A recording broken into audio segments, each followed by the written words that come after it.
From the mountains of central British Columbia to you listening around the world, this, my friends, is Spaced Out Radio. I am your host, Dave Scott, sitting in the captain's chair of SOR headquarters. We welcome you to tonight's show, including Kingdom of Nye Radio and Revolution Radio. If you want to take a listen to our archives, they are free at youtube.com/Spaced Out Radio. Just do me the favor, hit that subscribe button. Our website is spacedoutradio.com, where we have a plethora of features for you, including reading up on Captain Shirk's SOR Newswire, which is updated daily.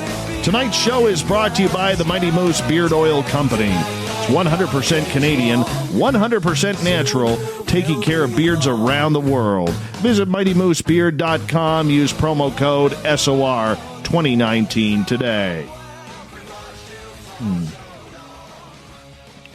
How haunted is New York City? The city that never sleeps also has a very haunted past and present. From famous people to everyday citizens, millions have come and gone from the Big Apple. Dr. Philip Schoenberg, a historian and professional speaker and a licensed New York City tour guide, is a leading expert on ghostly Gotham. Dr. Schoenberg earned his PhD in history from New York University. For years, he has toured people interested in the paranormal around some of the most famous death spots and hauntings the city has to offer. Then at the bottom of hour number 3, I will bring you the SOR Newswire, brought to you by Paranoia Magazine. Dr. Phil, as you like to be called, how's it going? Thank you so much for coming on Spaced Out Radio tonight. Very, very good. I'm doing quite well. And as you can listen to me, you can look at some of our blogs, by the way, on ghostly activities at our website, www.ghostofny.com. So you'll find some interesting stories there about ghostly activities. And I would say that New York City is the ghost capital of the world. I am proud to say that I do the most ghost walks in the world. We do 15 different ghost walks. No one approaches us in terms of what we do in terms of walking. We cover ghostly neighborhoods of Ellis Island and Governor's Island. We cover Brooklyn Heights. We cover a lot of different neighborhoods in Manhattan. Like one of the most haunted neighborhoods in the world is, of course, Greenwich Village and the East Village. And New York City, I would say, is probably the most haunted city in the world. And a reason why that is so is for a very simple reason. We are the media capital of the world. And the one thing that keeps ghosts alive is that they are recorded. They are kept alive in the memories of people as they retell their stories, recount their hauntings. That's what keeps the ghosts coming around. Why New York City is the ghost capital of the world, because we tell the most ghost stories about ghosts in the world. And as New York City people love ghost stories. I do have to ask, because you have your PhD in history from New York University, what led you down the paranormal path? Well, I have to tell you, I'll tell you what happened exactly. What happened was I became disenchanted with teaching on the high school level, and college profession is simply there's too many people always hoping that I'd be the one to get a job, and so I went into just doing walking tours because I could tell stories about what I knew, because I've always been passionate about New York City history, so I would tell all these stories. And of course, I have competition, and of course, what could distinguish me from any other competitor? So it dawned upon me, what could I do that nobody else was doing?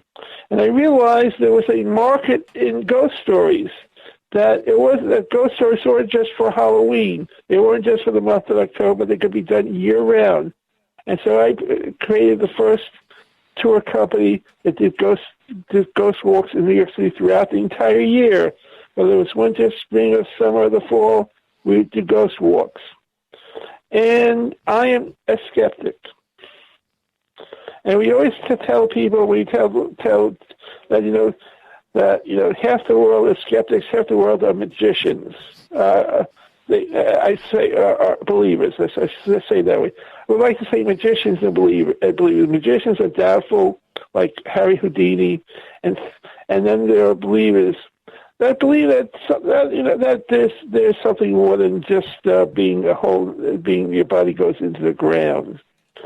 And so I did research. I interviewed people. I found archives. I found stories and books that had been written about ghost activities. I have to tell you, I did have one ghost experience of my own. So I think, and that was when I first started doing. I was just starting to do ghost walks throughout the entire year, and so I do a ghost walk called. We've named. I used to call it originally Edgar Allan Poe and his ghostly friends of ghostly neighbors of Greenwich Village. Now we call it the Edgar Allan Poe Spook Tour. And so I was leading a tour, and we were ending at a Spookles restaurant at 47 Bond Street, in Greenwich Village. And we go, and this has been he had lived at this location for several months, and he had a slight weakness for the bottle, and it was very convenient for him to go from the second floor where he lodged to go down to the bar to get his liquid nourishment, let us say. And so I would end the story in the cellar. I would have permission to go into the cellar, where I would tell how Edgar Allan Poe loved the temple here, and that the wait staff would report occasional shortages of unopened bottles. They would open up the bottle and find that some of the contents of the wine had disappeared. Well, at this time, you could date when I started doing these tours, the e-cameras had just come into existence.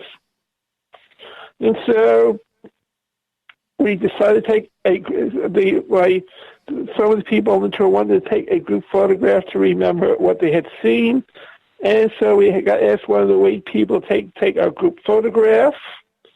And I learned something new for the first time. I learned there's something called orbs. And what that is, there was an unexplained source of light in the picture. There was no light, it was unexplained. That was called an orb. And perhaps maybe Edgar Allan Poe listened to some of my stories about him and was kind of showing his appreciation. Now, this happens to remind me about something else today. It happened yesterday. And somehow this is fascinating because, we have a great controversy over immigration in America right now. And yesterday, one of our government officials put, we have a saying in Yiddish, speaking is gold and silence is gold. Nobody will know you're a fool if you keep your mouth shut. So he said something about immigration yesterday that maybe the Statue of Liberty, I'm not too clear about what he said, but apparently he felt the poem written by Emma Lazar has given me huddled masses had been written about European immigrants. So I'm not clear what he wanted to do about it. I guess he's going woke here. woke here. This is a great woman poet. By the way, Emma Lazar is the only poet in American history that actually made a living writing poetry. And the poem that is on the Statue of Liberty, she was part of a fundraising effort by Joseph Pulitzer, editor of the New York World, who was a pioneer what you call crowdsourcing. When the rich people wouldn't come forward to provide money for the pedestal, they said, I will get the money. If you donate a penny for the pedestal fund, I will put your name in the newspaper. But you also had a group of people that went around to get the artists and writers to contribute a story or artwork. And so Emma Lazar was inspired to write this poem about immigration. She had been actively working to help Jewish refugees coming from Russia. She was descended from a Sephardic family that had been in America for 200 years, but her heart went out to various immigrants. And she wrote this poem, which was auctioned off for $150, which in money today would be like, multiplied by 100, so that's like $15,000 in today's money. And the poem was forgotten. And then now New York City is blessed with used bookstores. And a woman was going to a used bookstore about 100 years ago, and she came across a book, a Jubilee book that had been issued by Joseph Pulitzer that had the various essays and the various artworks that had been put up for auction. And she convinced the park service, whoever controlled the island at the time, to put this plaque on the statue about the huddled masses, about the poetry. And one of the things I know would do the tour, and when I was doing the tour, immigration was controversial. Now it's even more so. But where she lives, she lived at 10. If my memory serves me, she lived at 14 West 10th Street in Manhattan. There's a plaque there. This is where she lived. And although she has long since departed this earth, her ghostly spirit sometimes can be heard there. And you can hear her sometimes reciting the poetry, particularly at times when we have this discussion about immigration. So I'm sure tonight maybe she's reciting this poem back at her old residence at 14 West 10th Street in Manhattan. I got to ask you, in regards to a comment you made earlier, that New York is the most haunted city in the world, never mind the United States, but in the world. There's a lot of older places than New York, whether it's London, whether it's Paris, or the Middle East. What makes you think that New York is more haunted than some of these countries and cities that have been around for hundreds of years longer? I will give you two reasons. First of all, for example, we have Ghost Central, which is Washington Square Park. We have 20,000 people buried there. It was once the pauper burial ground in New York City, and it used to dump people there. You know, would have these plagues or these epidemics of yellow fever, cholera, and malaria. We kill people by the hundreds and even by the thousands. So the poor people got buried there. They didn't always do a good job either, because they were supposed to bury them at least 6 feet under, but sometimes they just dig mass graves, and maybe they only put a foot or two or so under them. And so what happened was, when at the time before the it became a militia parade ground at one point. And what happened was the cannons used to sink into the soil and damage the bones, and people began to fear that some of the ghostly spirits are coming out to haunt them, looking for body parts, and that's what some of them still are doing today, by the way. So they turned into a park, but the ghosts have not departed. So you got 20,000 ghosts there. Some of them are still looking for body parts. Second thing I said before, is memory. Yes, other cities have been around for a long time, but they didn't write down their ghost stories, or they forgot their ghost stories. A ghost is only alive because we tell this story. And so, yes, Beijing may go back hundreds of years, but they didn't write down their ghost stories, or the stories got lost. Or for example, I mean, when I retell stories, I found that in newspapers, I mean, you come across stories of interest, and only by retelling they become alive. Else, they just become they are forgotten. I once had a friend of blessed memory who was a great poet, but was so paranoid he wouldn't publish anything. He scarcely convinced him to recite anything. I said to him, "You're going to be the world's greatest undiscovered poet because nobody knows about you. You're not sharing you're sharing your poetry with the world." So by sharing these stories, we in a sense market ghosts. So people know New York City is the haunted capital of the world. I love it. I absolutely love it. When you decided to get into the paranormal, were you an experiencer of the paranormal before you started the tours? No, I only could say actually I have only one story from childhood, which is which was always called it a Hanukkah miracle. When I was a child, and it was about 8 years old, we lit some Hanukkah candles, and for some reason they went out, and then suddenly they went back on again. I mean, so that's my nearest encounter with the paranormal. But in childhood, I loved reading ghost stories. In fact, my favorite ghost story I loved to read was about the Lincoln funeral train. And Tell us what happened there. Okay. Okay. What happened was when Abraham Lincoln became president in 1860, he traveled from Springfield, Illinois, all across America to various cities, finally reaching Washington, D.C. Now, at that time, the lines weren't connected. Sometimes you had to get off because they didn't go too far. You had to walk a few miles to get connect. He died when he was assassinated in 1865. I mean, we went.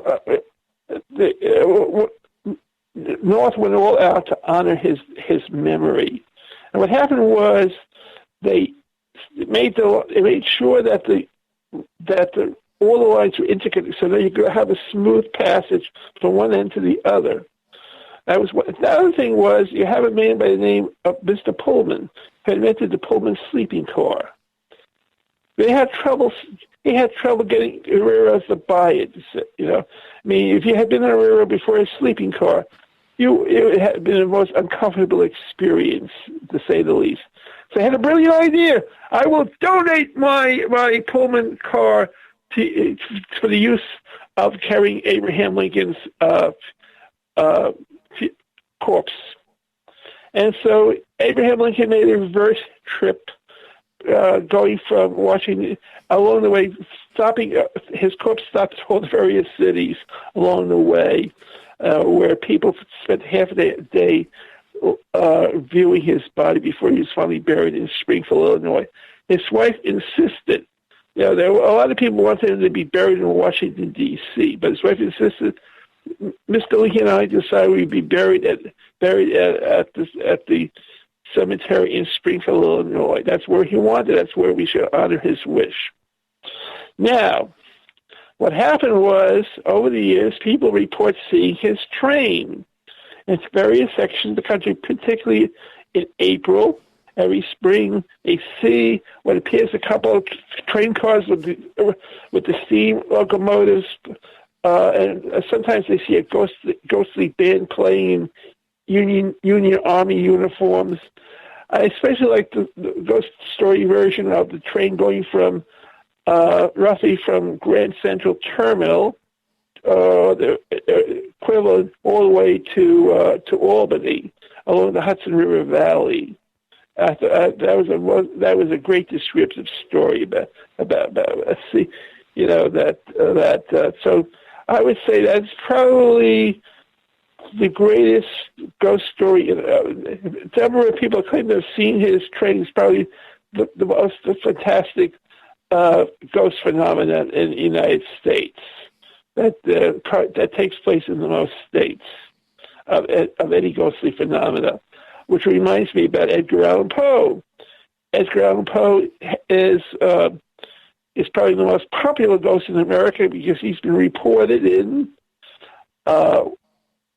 he was Richmond, Baltimore, Philadelphia, Boston, Lafayette Park, Washington, D.C., the Bronx of New York City, and, of course, Manhattan Island. At least 8 places in Manhattan Island, no less.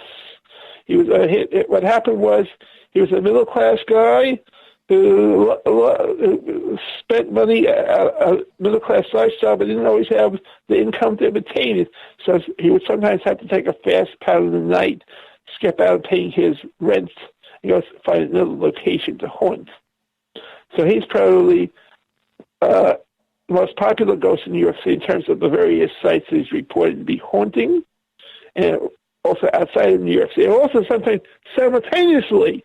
So sometimes he reported doing haunting in Philadelphia and Boston and New York City at the same time. So he's probably the most popular ghost in America. We only have about 2.5 minutes before we got to go to break. Did you ever figure out the mystery of who was leaving him the presents on the anniversary of his death at his grave? Was that ever figured out? It was never figured out.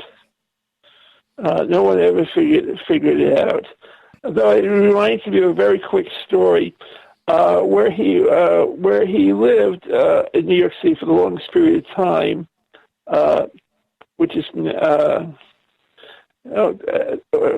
3rd Street, and my memory, I can't remember the exact address, even though I do tours there all the time. And what happened was NYU took over the building, knocked it down. The original bricks were given to the Poe Museum in Baltimore, so they stopped haunting at that site. Yes, it's on 3rd Street. And I think it's 83 West 3rd Street at the moment. It's now the NYU Law Library. No, residents for legal scholars who are studying to become lawyers. You see the outline of the building, but they didn't. But alas, it's only 3 stories instead of 4 stories. They moved it a little bit. So sadly, he stopped haunting it once NYU knocked down his house and gave the bricks to the Poe Museum. Interesting. Tonight we're going to get into a bunch of history with New York and the do's and don'ts of the paranormal activity as well. I'm sure you have some amazing stories you were going to share with our audience about some of the ghosts that are still walking around. Does it surprise you, as we got about 30 seconds left, that there is so much interest in the paranormal in New York? No, not at all. And when your readers come back, I will explain why. That sounds absolutely perfect.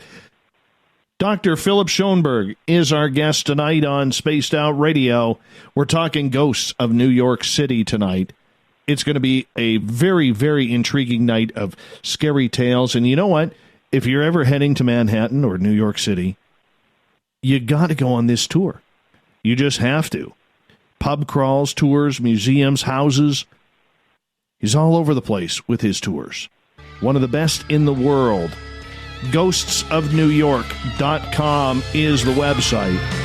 Coming up next, ghost stories from New York City. Stay tuned.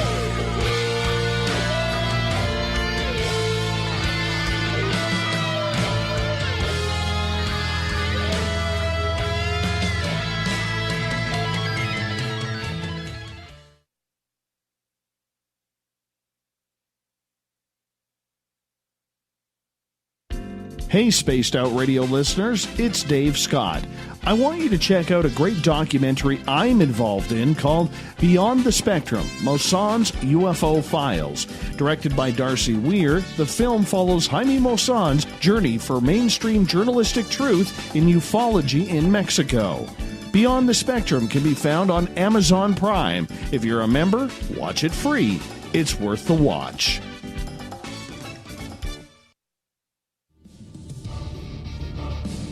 Come get spooked at the 4th Annual Forest Moon Paracon in Cedar-Woolley, Washington, Saturday, September 28th. UFOs, ghosts, aliens, Bigfoot. Speakers include Mike Morin and Jason Jordan, R. Keith Andrews, and Dave Scott from Spaced Out Radio, and so much more.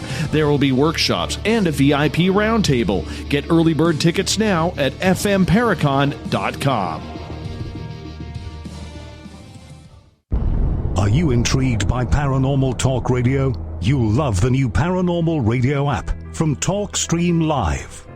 You'll find a great selection of talk shows covering UFOs, ghosts, strange phenomena, and much more. Download the Paranormal Radio app now and start listening to the very best in paranormal talk entertainment, including the network you're listening to right now, the Paranormal Radio app, free in Google Play and the iOS App Store.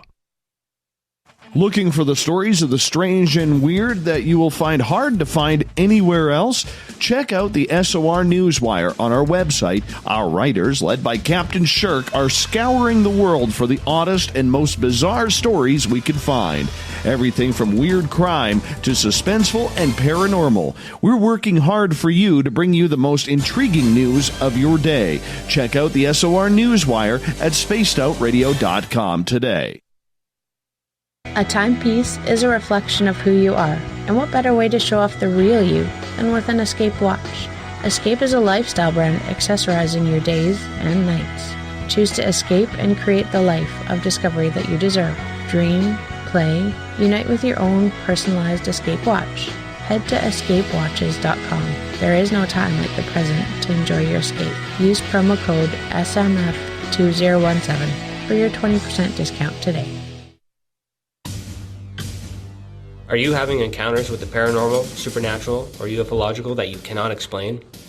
Look no further than the SOR Sightlines Report, brought to you by the Experiencers Support Association. This is Ryan Stacy, head of the Research Association, TESA. Soon on the Spaced Out Radio website, you'll be able to file your reports and have them researched for you. We are independent and ready to help Spaced Out Radio listeners today.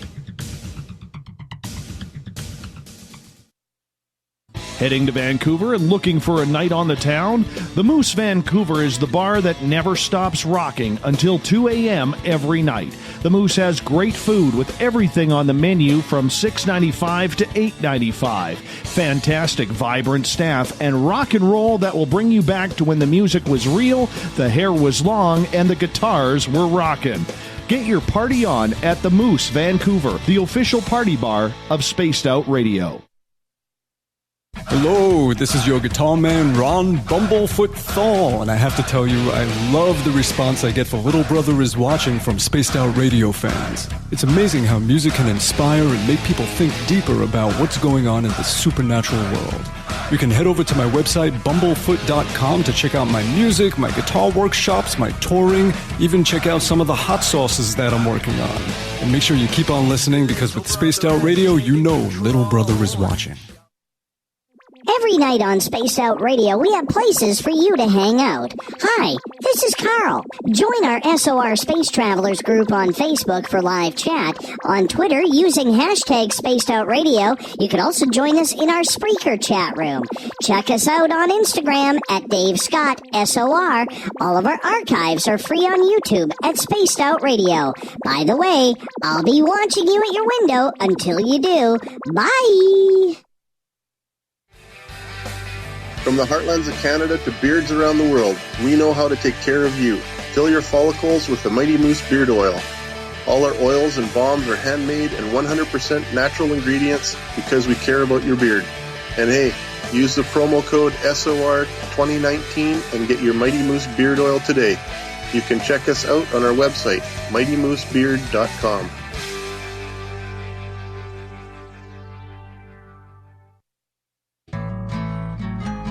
Looking for a place to advertise at a very reasonable cost? Look no further than Spaced Out Radio.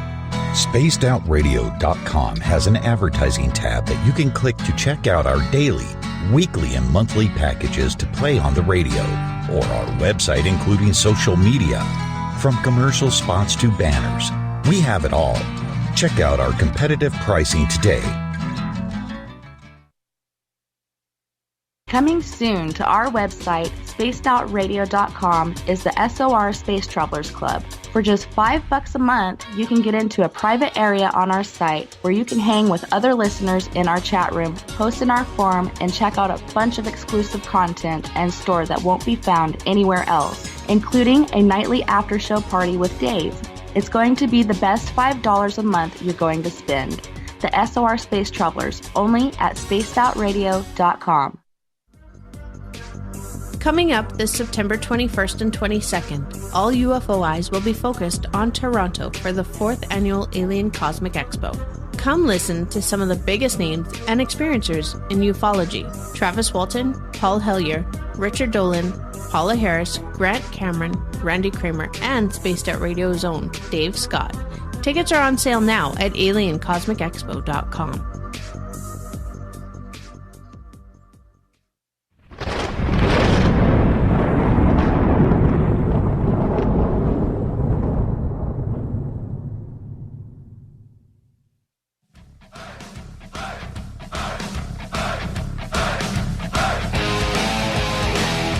Welcome back to the second half hour of Spaced Out Radio. Tonight, I am your host, Dave Scott, sitting in the captain's chair of SOR headquarters. Thank you so much for joining us.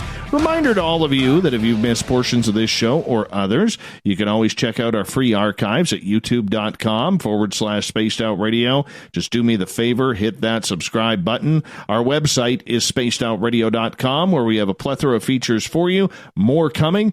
And you can read up on Captain Shirk's SOR Newswire. Tonight we are talking about the ghosts of New York City. Our guest, Dr. Philip Schoenberg, the website, of NY.com. If you want to check it on out, highly suggest you do and take one of his tours if you're ever in the Manhattan, New York City area. Dr. Schoenberg, welcome back to the show. And apparently, we just kind of lost him on the show. Let's see where we can go with this. Where did this go? That's kind of weird. Let's try him again, shall we? Let's give him a call. See what's going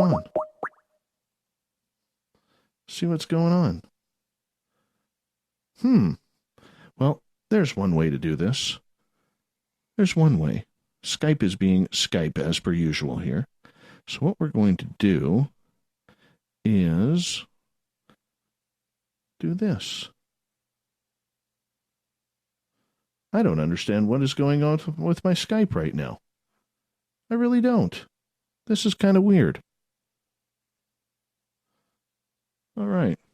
Well, we got to figure out something here. We got a show to do. I don't know what to do. It's kind of weird. I am lost right now, but we'll get her going. We will get her going right now. And this is what we'll do. Call him up from my phone. I pardon the audio issue as we will figure this stuff out ASAP. There we go. Move my microphone back. See, we're ringing here.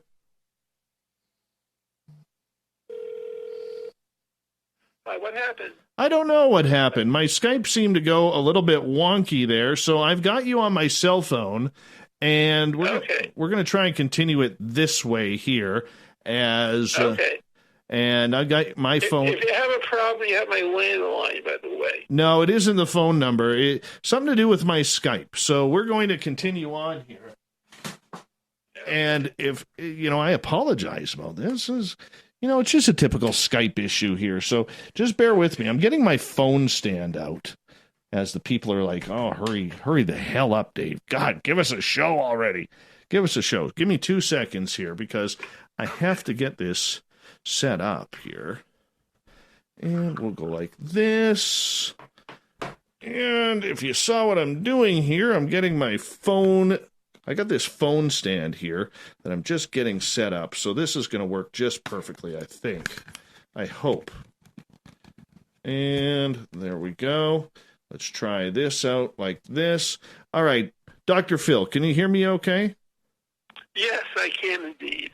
All right, we're going to ask, I'm going to turn up the levels here so people can hear you a little bit better than what we are going to be able to provide there. Now we got you. Okay. So I was saying Peter Stuyvesant negotiated a good deal. The British agreed to respect property rights of the Dutch, and they agreed that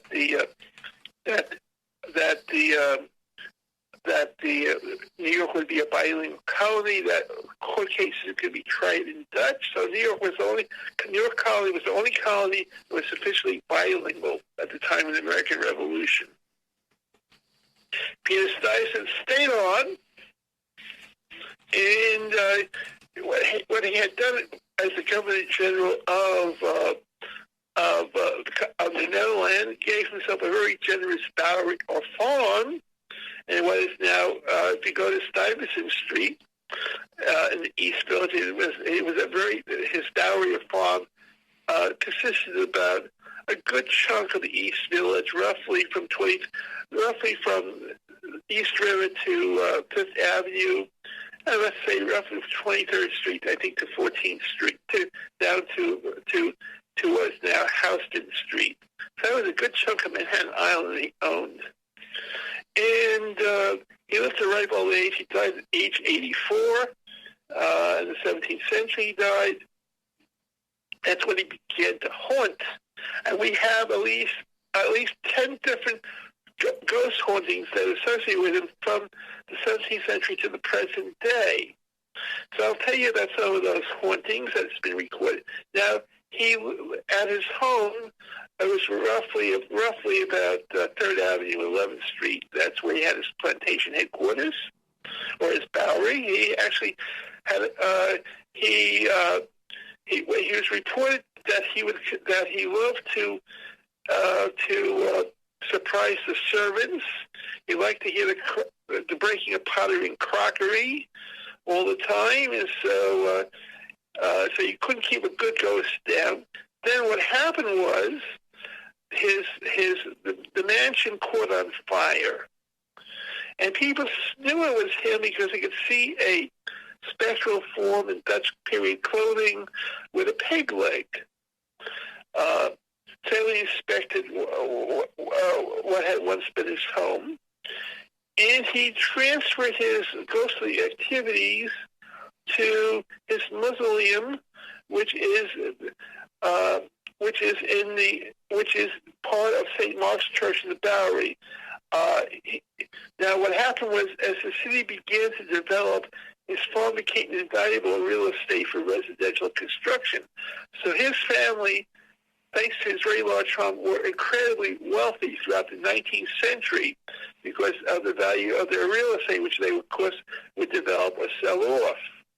So what happened was he had been a Congregationalist, but his descendants became Episcopalians, and one of them donated a chunk of land for the establishment of an Episcopal church, St. Mark's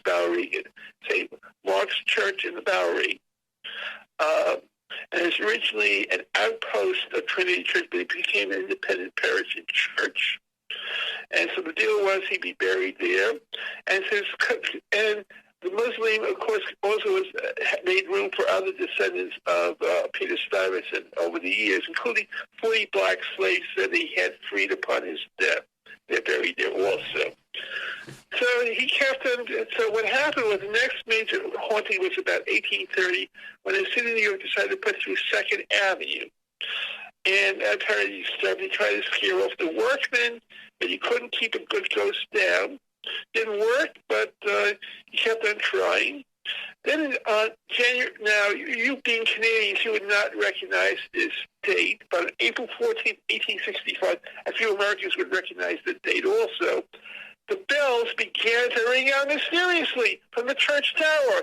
All the more amazing because someone had cut the rope. So how could that bells be ringing? I have no idea. And apparently, go ahead. I have no idea. Okay. Only a few people ever know what the date April 14, 1865 signifies. That's when Abraham Lincoln was assassinated. So apparently, he was welcoming Abe Lincoln into the heavenly firmament. Okay, let us continue. Around 1900, the city of New York began to expand 2nd Avenue. Again, spirit came out to haunt, try to drive away the workmen, didn't succeed either. And then in the 1930s, a minister is giving, or a priest, I should say, this is the Episcopal Church, is giving a sermon when he noticed that there's a young man always sitting in the same exact location as he is giving his sermon. So finally, after a couple of weeks, he approaches the young man and says to him, young man, why are you always staring so intently as I give my sermon? Well, the young man explained, there appears to be a man and a woman sitting right behind you.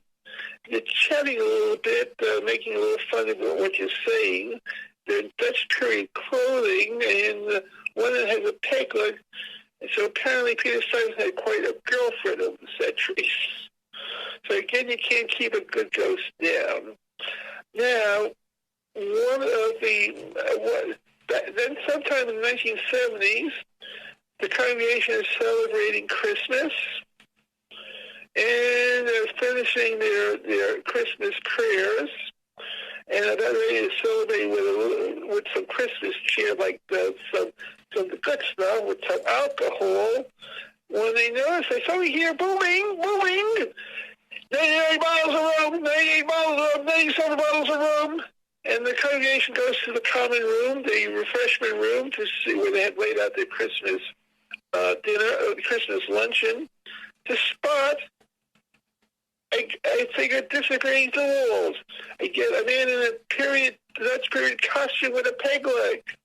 And apparently and they looked to see what it is, and they saw that the punch bowl loaded with spirits was down a few inches. He apparently had been tinkling a little bit there.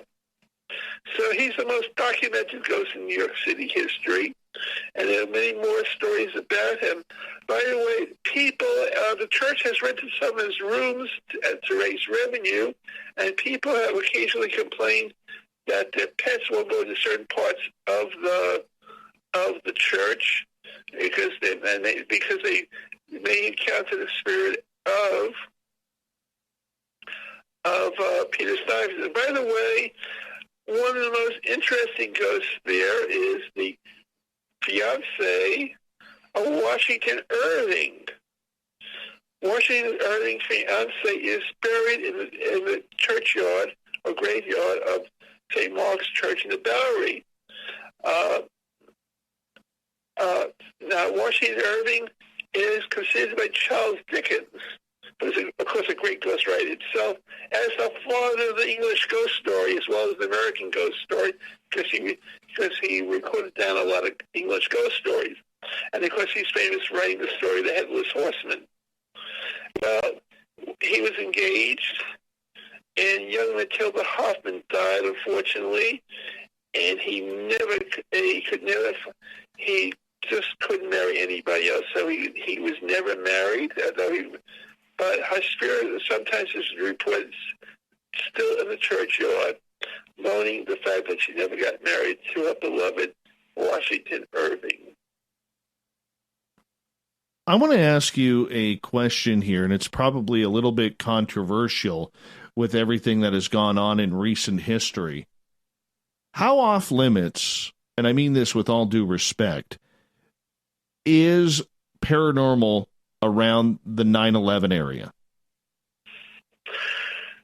Okay, now, what's interesting about that, initially there was no reports of any ghostly activity. Over the years, there's been some activities reported, but I have no specifics about that. It either may be that the people have done a good job of identifying the remains and giving them burial, or it may be that that people, out of respect, still don't underplay what's taking place. So people usually do not discuss that in particular. Do people try to sneak in? Is it taboo in regards to paranormal teams there? Because I just don't know. I just don't know. So I don't know. I haven't seen any real reports about activities there, so I can't tell you. I will have to say this: that I haven't been to the museum. I have been to the World Trade Center Tower #1, and I must tell you, it's a magnificent design, and the area around it is a great area to enjoy yourself. It's well designed. I must tell you, the interior of the skyscraper is also magnificent, fabulous. There's also a nice farmers market there once or twice a week. That's worth taking a look at. And of course, that reminds me of something else. And the E train starts from there. By the way, it starts from the World Trade Center complex. They finally opened up the station. So, with your opinion, then, Dr. Phil, and your ghost walks and everything that you do involved in the paranormal in New York City, what is your opinion then? Because I have heard from a lot of paranormal teams that have traveled to New York that they just will not do it. But there are some, I'm going to use the term rogue groups out there who have tried to investigate the area, and to me, I just think it's too fresh, it's too new, it's a little sacrilegious. I agree with you on that. It's I disagree with you on that. We'll have to see what happens. And again, things are a matter of memory. That also tells me about how do you get rid of ghosts? And there are different ways of getting rid of ghosts. You could try to. One of the simplest ways to get rid of a ghost is simply tell them you're a ghost. They don't know they're dead. That's one of the simplest ways to get rid of a ghost. So people may be very, so that may be the reason why there's not so much ghostly activity, because people are more informed. Tell people, hey, you're a ghost. And also sometimes perhaps a reason why ghosts haunt is because they have problems, and once their problems are solved, they disappear, they stop haunting. Like if they identify a missing fragment, they give it a burial, and the past ghost is put at rest. Or sometimes you have the African burial ground. Mm-hmm. That's a few blocks away. And what happened was that the slaves were segregated in life, they were segregated in death. There was once a large pond just north of City Hall, back in the 18th century and 17th century. In fact, it was so large that John Fitch demonstrated his steamboat ahead of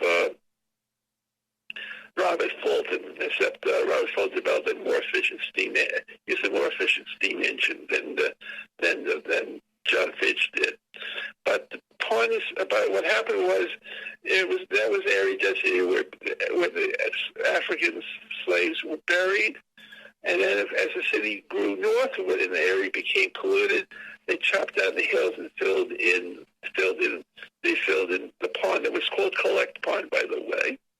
So they filled in they did a bad job of filling in the earth, so it began to sink. So that became the source of the worst housing in the city was built there.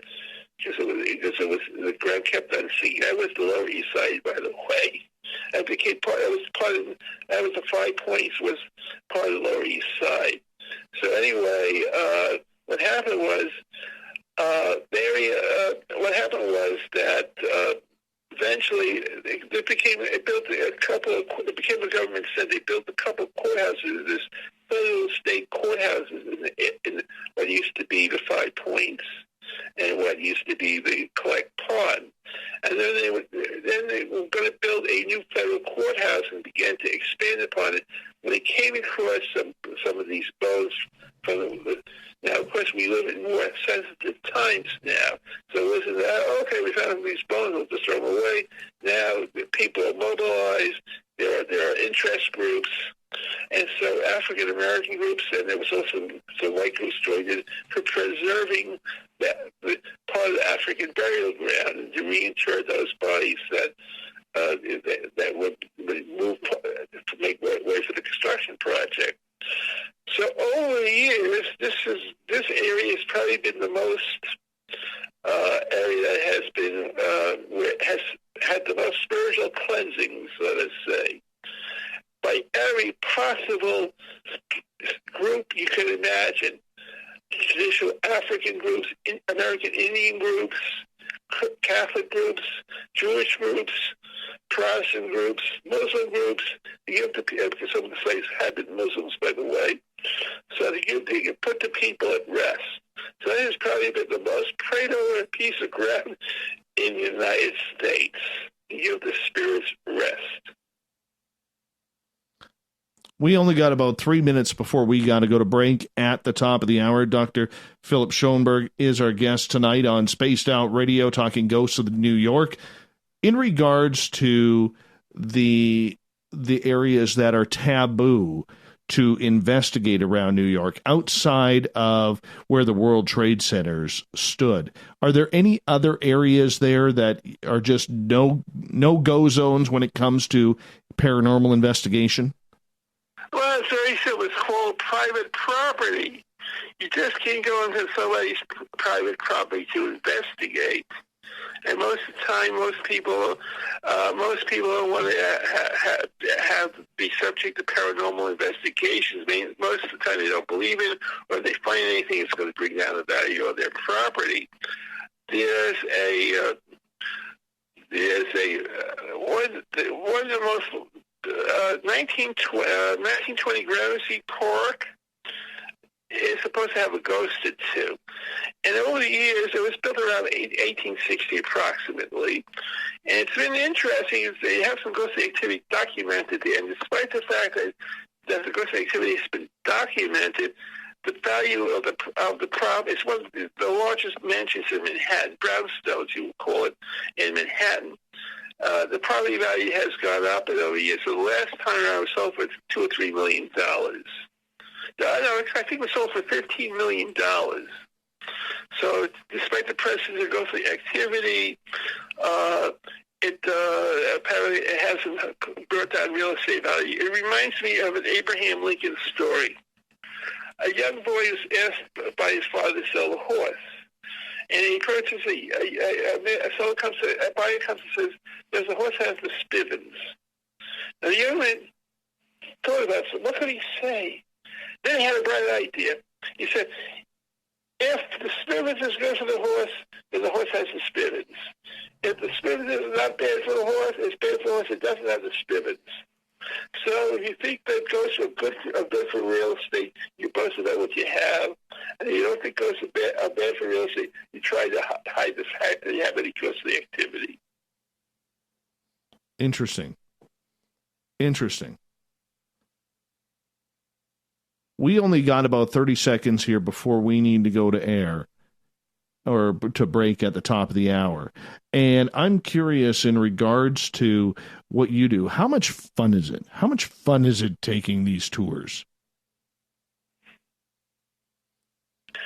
I love giving them. Well, I have to tell you, when I started out, I loved giving them. I still love giving them. But I recognize the fact that I'm Alfred Hitchcock.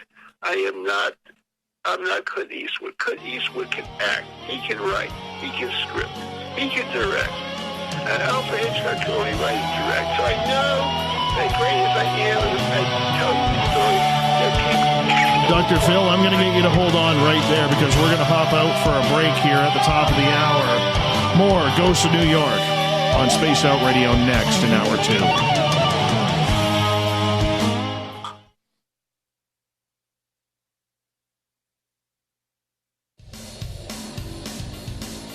We all know on Spaced Out Radio we love a good beard and mustache, so why not take care of your facial hair with Mighty Moose Beard Oil? Made in Canada, we're taking care of beards and stashes around the world. We use 100% natural ingredients with our oils and balms to make your whiskers feel silky smooth. Use promo code SOR2019 at MightyMooseBeard.com today.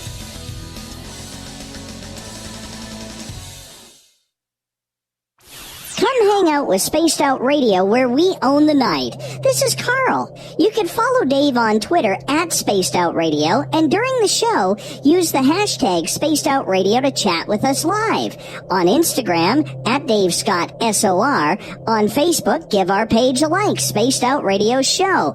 SOR archives are free on YouTube at Spaced Out Radio. Come join us, or I will come join you. See you at your window. Get your horns up with me on Spaced Out Radio. This is Ron Bumblefoot THAL. Come tune in to SOR, where you can hear me rock out with Little Brother Is Watching, the official theme song of Spaced Out Radio. And then come on over to bumblefoot.com, where you can find out about my tour schedule, my music, and everything else. Bumblefoot.com keeps you up to date on what I'm doing and the best way to stay in touch with my music and music camps. Sign up for my newsletter at bumblefoot.com, and remember, Little Brother Is Watching.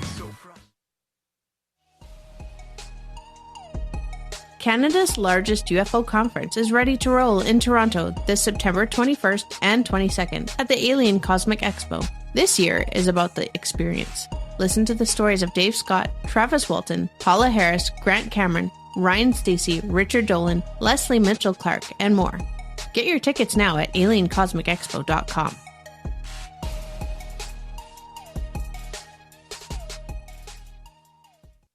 Find your escape where time has no limits. It's about living today and cherishing the heritage of yesterday. A spirit of adventure for what is new, with the nostalgia of the past. Your timepiece is a reflection of who you are. Life surrounded by beauty from the world around us to the soul within. EscapeWatches.com. There is no time like the present to enjoy your escape. Use promo code SMF2017 for your 20% discount today. Hey fans, it's Dave Scott. Do I have something for you to check out? A great documentary about legendary Mexican investigative journalist Jaime Maussan and his search for the truth about UFOs.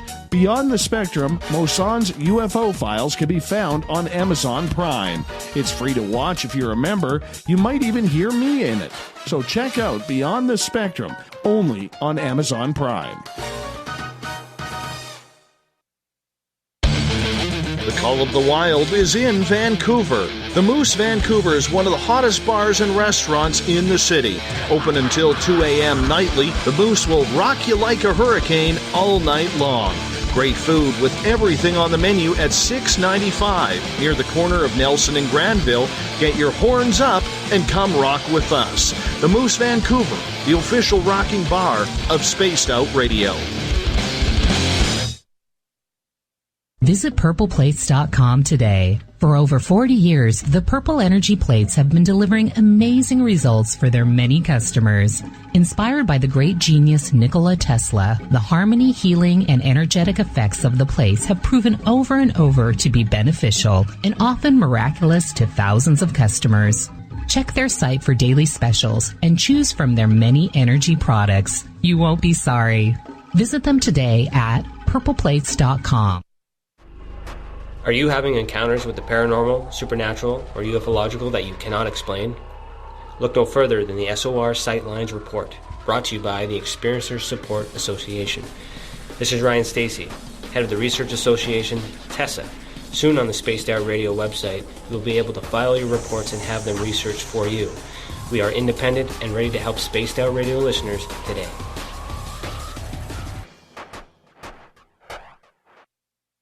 At spacedoutradio.com, we have a little bit of everything for you to stay up late. So while you're there, check out our SOR Newswire, where our team brings you stories of the weird and strange to the WTF from around the globe. News on Bigfoot, UFOs, paranormal, Darwinian-type crime tales. It's the stories that the mainstream media usually won't touch. Well, we got them all on the SOR Newswire, only at spacedoutradio.com. Looking for a place to advertise at a very reasonable cost? Look no further than Spaced Out Radio. SpacedOutRadio.com has an advertising tab that you can click to check out our daily, weekly, and monthly packages to play on the radio, or our website including social media. From commercial spots to banners, we have it all. Check out our competitive pricing today.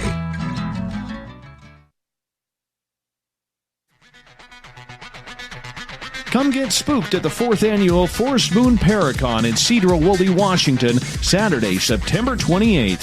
UFOs, ghosts, aliens, Bigfoot. Speakers include Mike Morin and Jason Jordan, R. Keith Andrews, and Dave Scott from Spaced Out Radio, and so much more. There will be workshops and a VIP roundtable. Get early bird tickets now at fmparacon.com.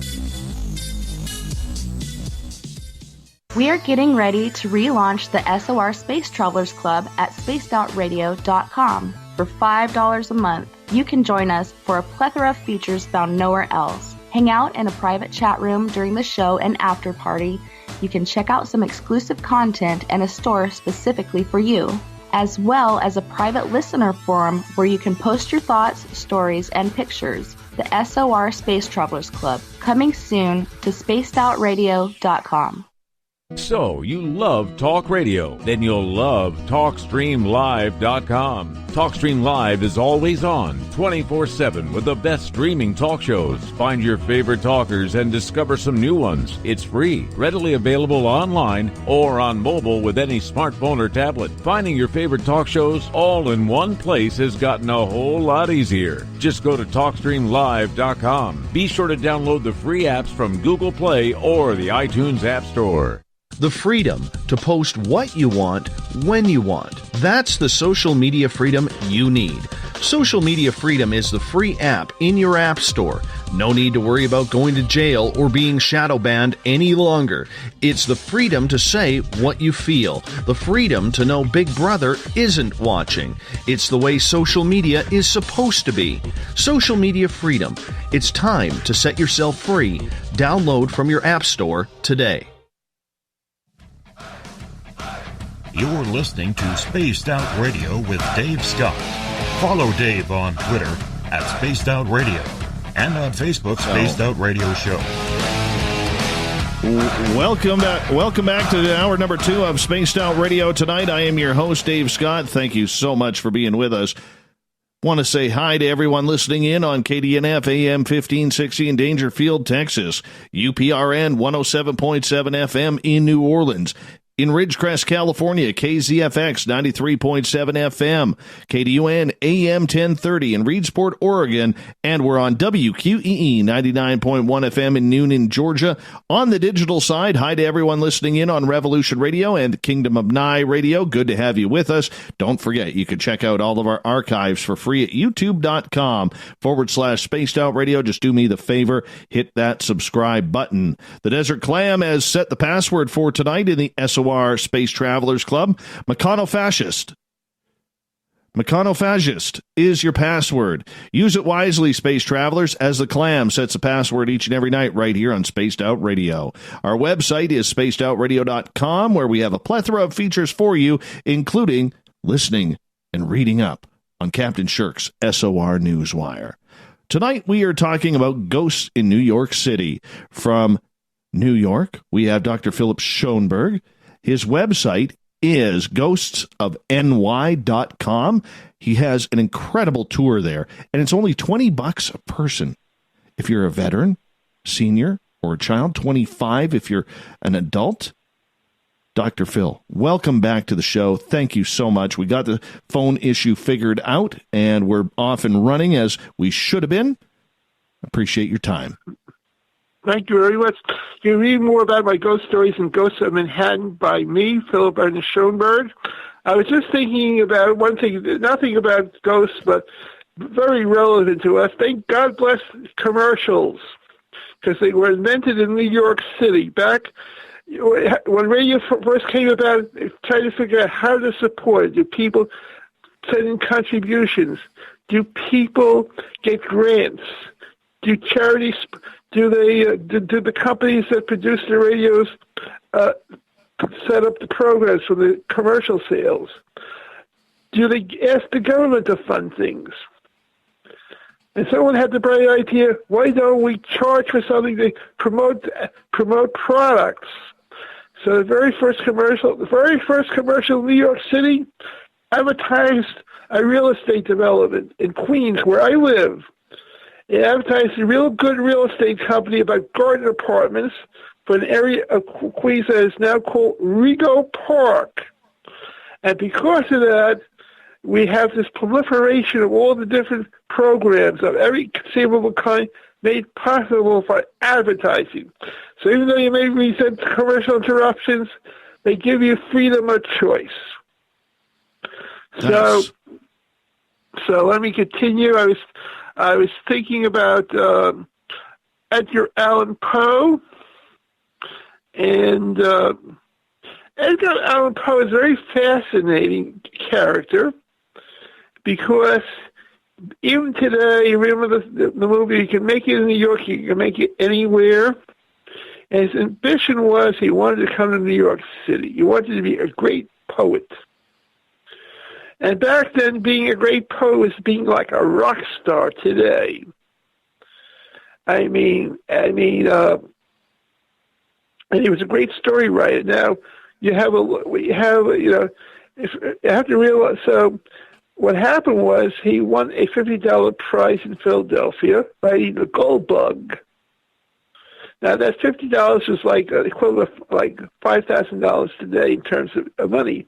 So he went to New York, failed. Then he went back to Philadelphia. Then he tried again. And he came to New York for a couple of years in the 1840s, and he was very acerbic as an editor and critic. He loved to get into fights with people. Actually, in a kind of way, you look back, he's like a Donald Trump for his period in terms of provoking fights with literary figures. So he's very good at generating publicity for himself. And finally, he wrote a poem called The Raven, which he recited for the first time at a literary salon in around Washington Square Park. It kind of went viral, to say the least. Now, of course, they didn't have the internet back then, but they didn't have newspapers. So the newspapers began to publish the poem, and he began to get some bookings. So he became famous. And he had his troubles and everything else, and his life started to go downhill for him. But the interesting thing is, he didn't grow. The mustache he grew in the last 4 years of his life. He was known as a great humorist. That was what he was famous for at the time when he died. Although he was considered the father of the detective story, the father of the supernatural story, and the father of science fiction stories in America. He's definitely considered the father of the detective story. But he had a rough patch, and he died in Baltimore under mysterious circumstances. It's not clear. I don't know why he died. He may have died from rabies caught from a pet cat. We don't know, but it's a great mystery how he died. So he lived a fascinating life, and also incredibly, by an incredible coincidence, Edgar Allan Poe, Abraham Lincoln, and Charles Darwin were both born in the year 1809. So that was a good year for some exciting things. One of the most fascinating ghost stories I've read was the water ghost, where a man is where the family suffers a hereditary curse of a water ghost that appears every Christmas. And, of course, the water causes damage to property, chills the occupant of the room, who sometimes catches a cold and dies from it, until the guy, I'm not going to give it away, until finally one guy figures out how to beat the curse. I'm not going to give away the ending. The story is called The Water Ghost. So just, I would say, read that. It's one of the most fascinating stories I've ever read. Interesting. By the way, I do walks around Washington Square, and Henry James grew up in the area, and his childhood friend was an Edith Jones, who under her married name would be known as Edith Wharton, and both of them wrote ghost stories. And Henry James wrote one of the great ghost stories of all time called The Turn of the Screws, set in Washington Square in the 1840s. And it really gives you some idea what it's like to live in an area at the time when it's very upper class. It gives and how the supernatural plays a role in the novel. And it's very well crafted. I'm not going to give away anything else except it just gives a fantastic accounting. Now, in this area, by the way, there's two fascinating meanings I would have liked to have been a fly on the wall, to have heard these people that told ghost stories when they met. And actually, there were actually three. I'll tell you what the occasions were. Charles Dickens came to America. I forget the exact year, before the Civil War, where he was a literary rock star. I mean, just like today people would camp out to buy tickets, he would sell out. He would sell out. In fact, we owe the invention of fast food to him in America, because a restaurateur in Philadelphia said, "Gee whiz, the people are waiting in line to see this guy, and they're not coming to my restaurant. So what can I do? If the people won't come to me, I'll bring the food to them." So he was a rock star. And what happened was he became very unpopular in America, because when he would give his presentations of his ghost stories and other stories, he would tell his American audience it would be nice if he got paid royalties, because at the time, 19th century, American English copyright law did not mesh exactly. So what happened was the copyrights would not recognize unless the author was actually physically present. And that's, by the way,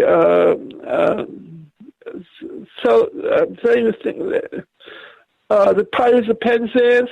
That's do you remember who Gilbert and Sullivan? Pirates of Penzance was produced in America by them, so they could get an American copyright for their production. So he became very popular when he began to remind his the editors, "Hey, you ought to pay me for my work." But he paid a visit to Washington Irving, what is now on Irving Avenue in Gramercy Park. I would like to have been a fly on the wall to hear the conversation between them. I'm sure it would have been fascinating. Now, this is not an encounter, but it would have been nice if they had an encounter. He made a return trip to America in 1867, and he spoke at Cooper Union in the East Village. And there was a couple on their first date. The name of the person was Mark Twain, with his future wife on their first date, Livy Langdon, and they enjoyed the presentation. It would have been nice. I wonder if they ever met. But I do know that it's recorded he was in the audience listening to Charles give forth his presentation. And, of course, read the Christmas Carol that he wrote. Right. And then the other place I would have liked to have been a ghost in the wall is when Rudyard Kipling and Mark Twain, his real name was Samuel Clemens, met in Washington Square Park on a nice summer day, and they just spoke with one another. That would have been something I would have enjoyed listening to. That I would like to have known what they had said to each other. These two writers of the supernatural, and Rudyard Kipling is well known for the story of the imp. And I'm not going to give it a plot away, except it's a deal with the devil, and how one man desperately tries to escape from the deal he made with the devil before he loses his soul.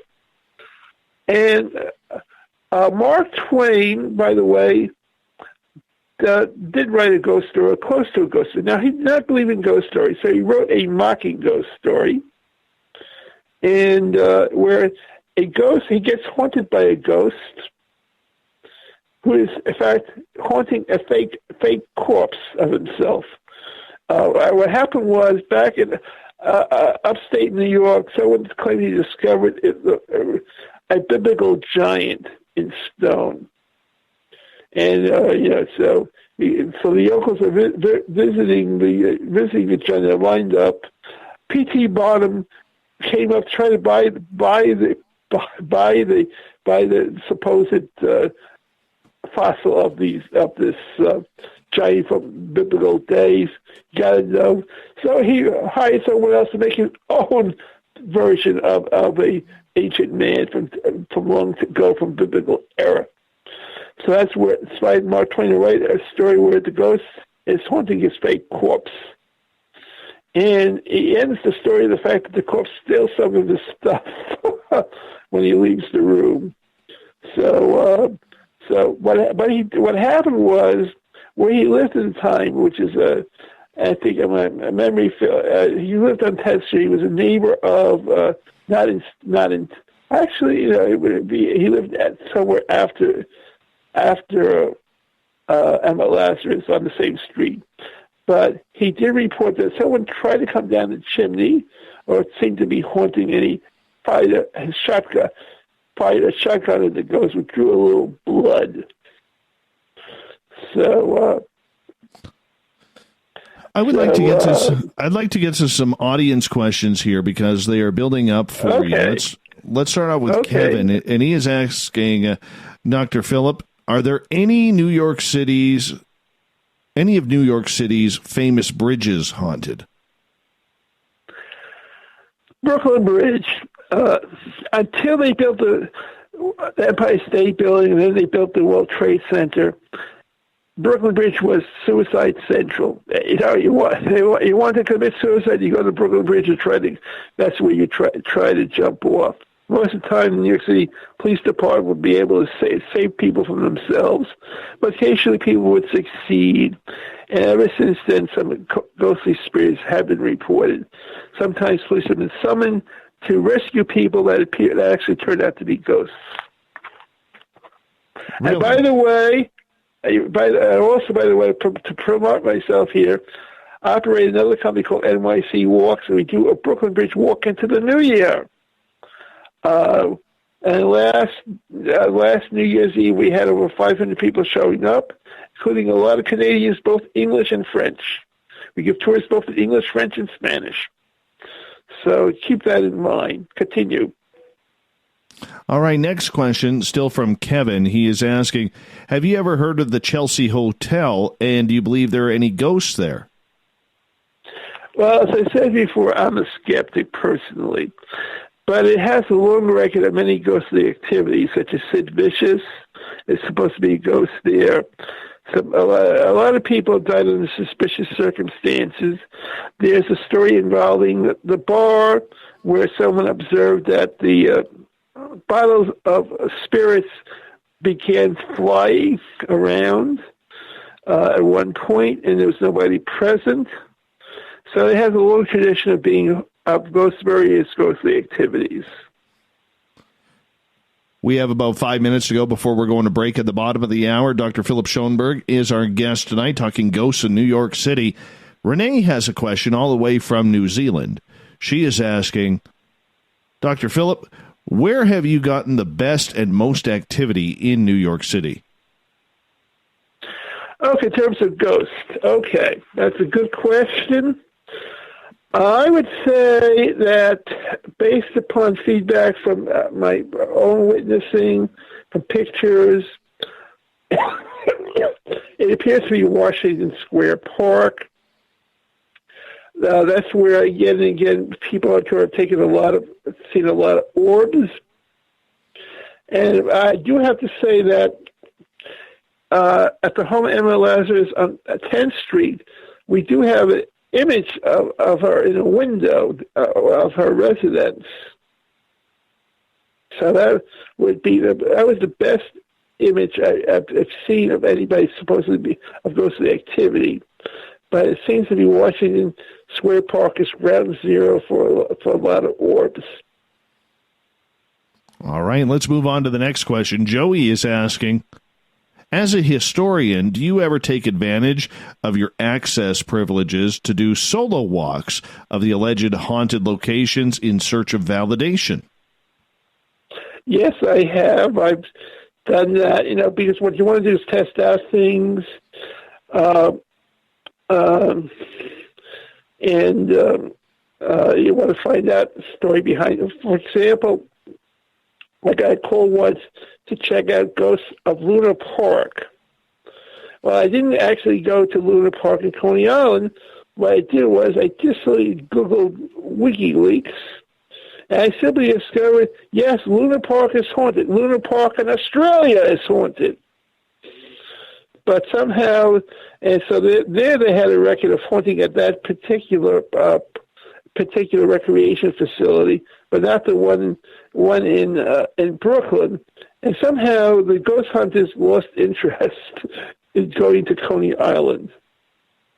But I've done that. Just another thing too. You want to see if you can tell good ghost stories. You want to be if people have access to see what you can see. One of the things when you do ghost walks, a lot of times it's will we go inside? Certain places we can go inside. We have permission, or the public places. Other places, private property. You just can't go inside and take a look. I mean, sometimes you get one of my guys was very fortunate once. And she actually was able to get inside the place where Edgar Allan Poe had recited his poem, The Raven. And there was a once-in-a-lifetime encounter she was able to do that. All right, let's get to another question here. This one is from PBRs. We got about 90 seconds.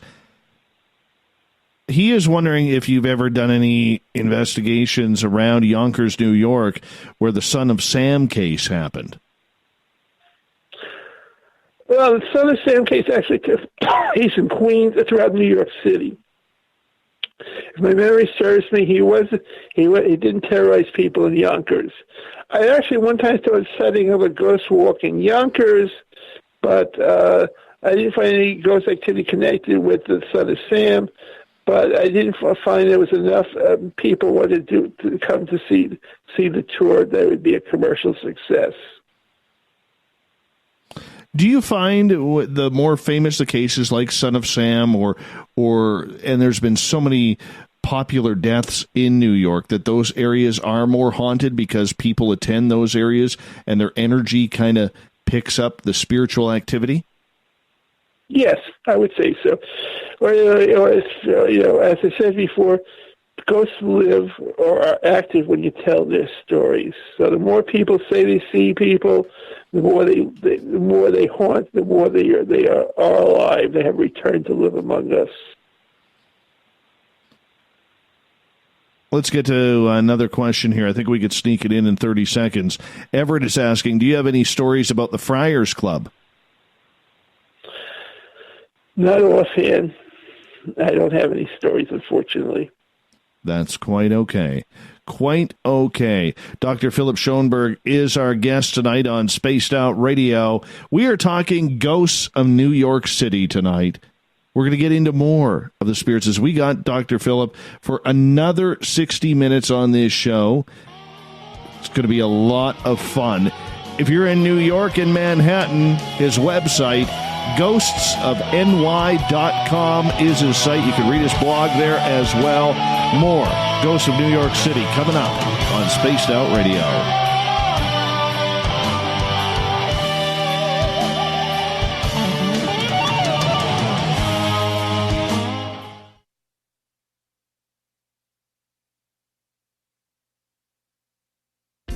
Hey, Spaced Out Radio listeners, it's Dave Scott.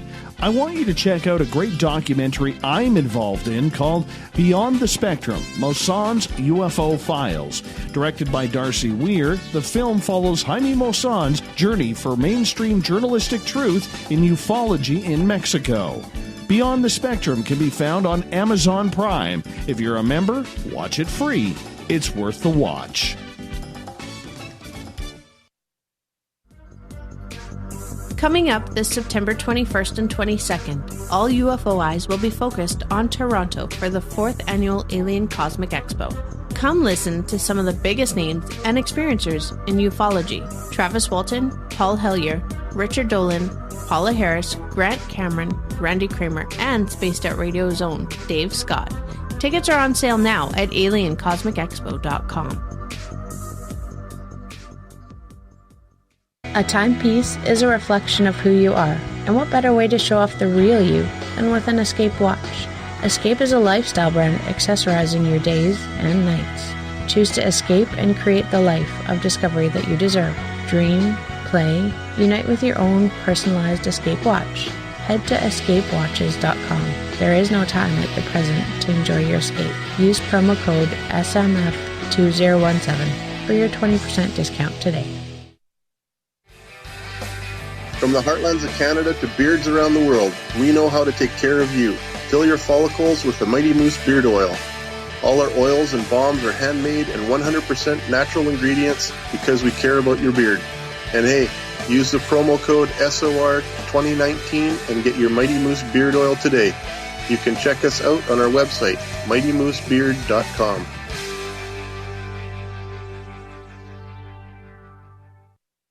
Heading to Vancouver and looking for a night on the town?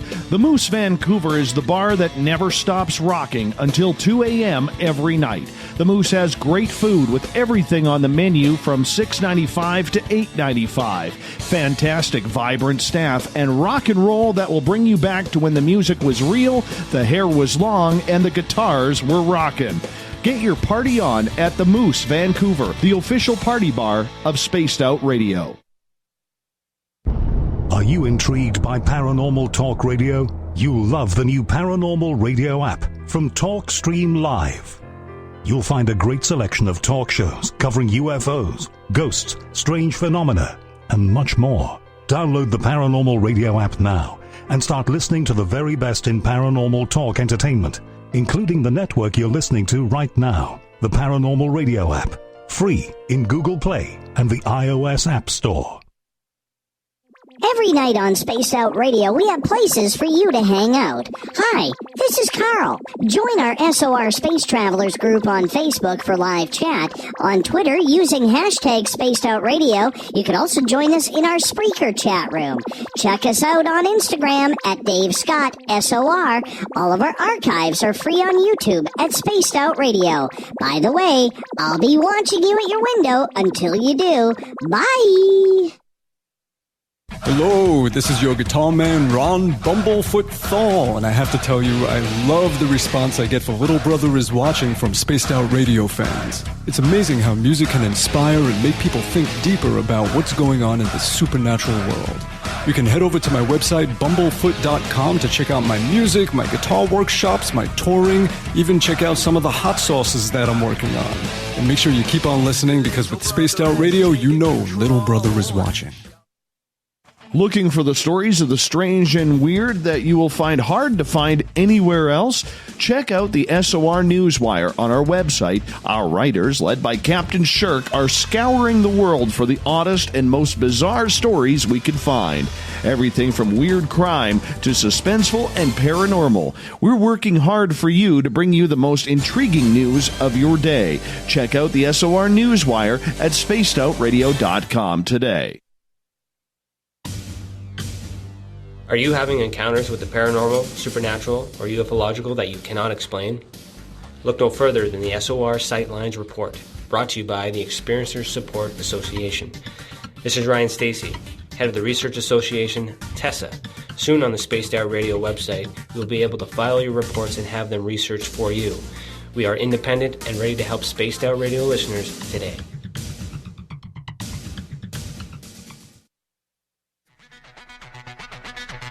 Come get spooked at the 4th Annual Forest Moon Paracon in Cedar-Woolley, Washington, Saturday, September 28th. UFOs, ghosts, aliens, Bigfoot. Speakers include Mike Morin and Jason Jordan, R. Keith Andrews, and Dave Scott from Spaced Out Radio, and so much more. There will be workshops and a VIP roundtable. Get early bird tickets now at fmparacon.com.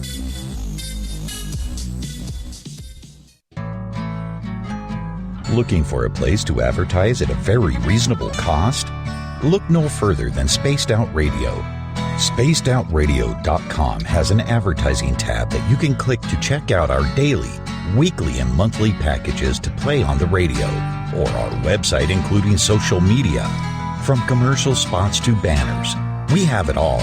Check out our competitive pricing today. Coming soon to our website, spacedoutradio.com, is the SOR Space Travelers Club. For just $5 a month, you can get into a private area on our site where you can hang with other listeners in our chat room, post in our forum, and check out a bunch of exclusive content and store that won't be found anywhere else, including a nightly after-show party with Dave. It's going to be the best $5 a month you're going to spend. The SOR Space Travelers, only at spacedoutradio.com.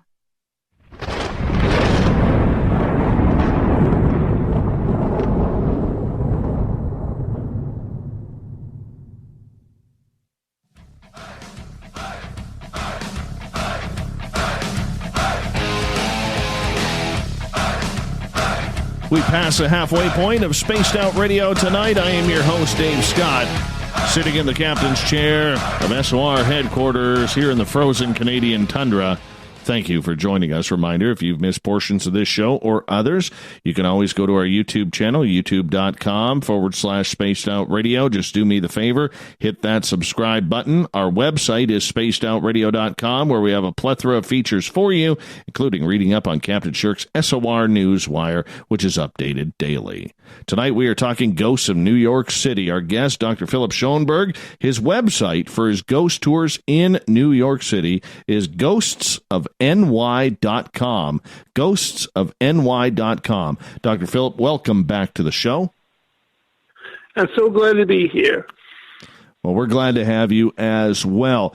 I want to ask you about famous people, because so many famous people have died in New York, whether it's legendary baseball players like Babe Ruth, whether it's John Lennon. So many have come and gone. Do people ever recount talking about the ghosts of these famous people? Yes, they indeed do. I have to say one thing about New York City. It's a great city usually for anonymity, because a lot of places in the world, you see, I know, I have to tell you, I do ghost tours in Palm Beach, Florida, by the way. And what happens is the people in Palm Beach, Florida, don't want to go there not to be seen. In New York City, the people go to Hollywood to be seen. New York City is unique. The people can be seen, but at the same time, they can be anonymous when they wish to. So, so it depends. If they want to have the spotlight, they have it. If they don't want to, they can fade away. And so the city, so it's very interesting. So actually, there's two fascinating people that came to mind. In fact, I was thinking about that just before you mentioned them. So maybe I was being psychic a little bit. On the Upper West Side, you have two ghosts, Babe Ruth and John Lennon. Now, Babe Ruth lived to the Upper West Side for a few years, so occasionally people could still smell the hot dogs he loved to eat. So he loved to eat hot dogs. So sometimes in the apartment building they lived, some people can still smell the hot dogs he loved to cook. And you have the unfortunate assassination of John Lennon and in front of the Dakota. Dakota is one of the, was a pioneer apartment building for the super rich. It was built more than a century ago. Instead of having a mansion, you have these luxurious apartments. And John Lennon, now the Upper West Side itself, by the way, was John Lennon. Actually, there was two people, institutions responsible for the revival of the Upper West Side: Robert Moses and John Lennon. Robert Moses was responsible for the construction of Lincoln Center, which drew a lot of, had the concept that it should have a campus for a lot of cultural activities. So that helped. And also John Lennon, by living in the area, by going out to visit the local places, so it helped turn around the Upper West Side. Upper West Side was not, before John Lennon arrived, the Upper West Side was not the chic place it is today. That smells of money where the upper class lives. But he has faith. In the 1970s, New York City was in decline. And he had faith to live in the city. And what happened? And so he's been reported over the years several times that he's been present. Sometimes he plays the piano where he used to, in the apartment where his wife still lives. His widow still lives. So he's been reported several times by various people over the years. Some people that knew him, some people that did not know him. And there's other ghosts inside the Dakota apartment building, by the way. Some people have reported a young boy playing ball, and some other ghosts have been reported there as well. But he's the most famous of the ghosts reported in the Dakota. And the reason why the building was named the Dakota, because when it was built, the Upper West Side was still so undeveloped that they didn't have laid out the streets yet. So it was sort of like it was all on the prairie like the Dakotas. Hence the name of the Dakota building. Interesting. So when people see John Lennon, are they seeing a full-figured apparition, or are they just feeling his presence? How is that working? It's all sorts of... the stories I've come across...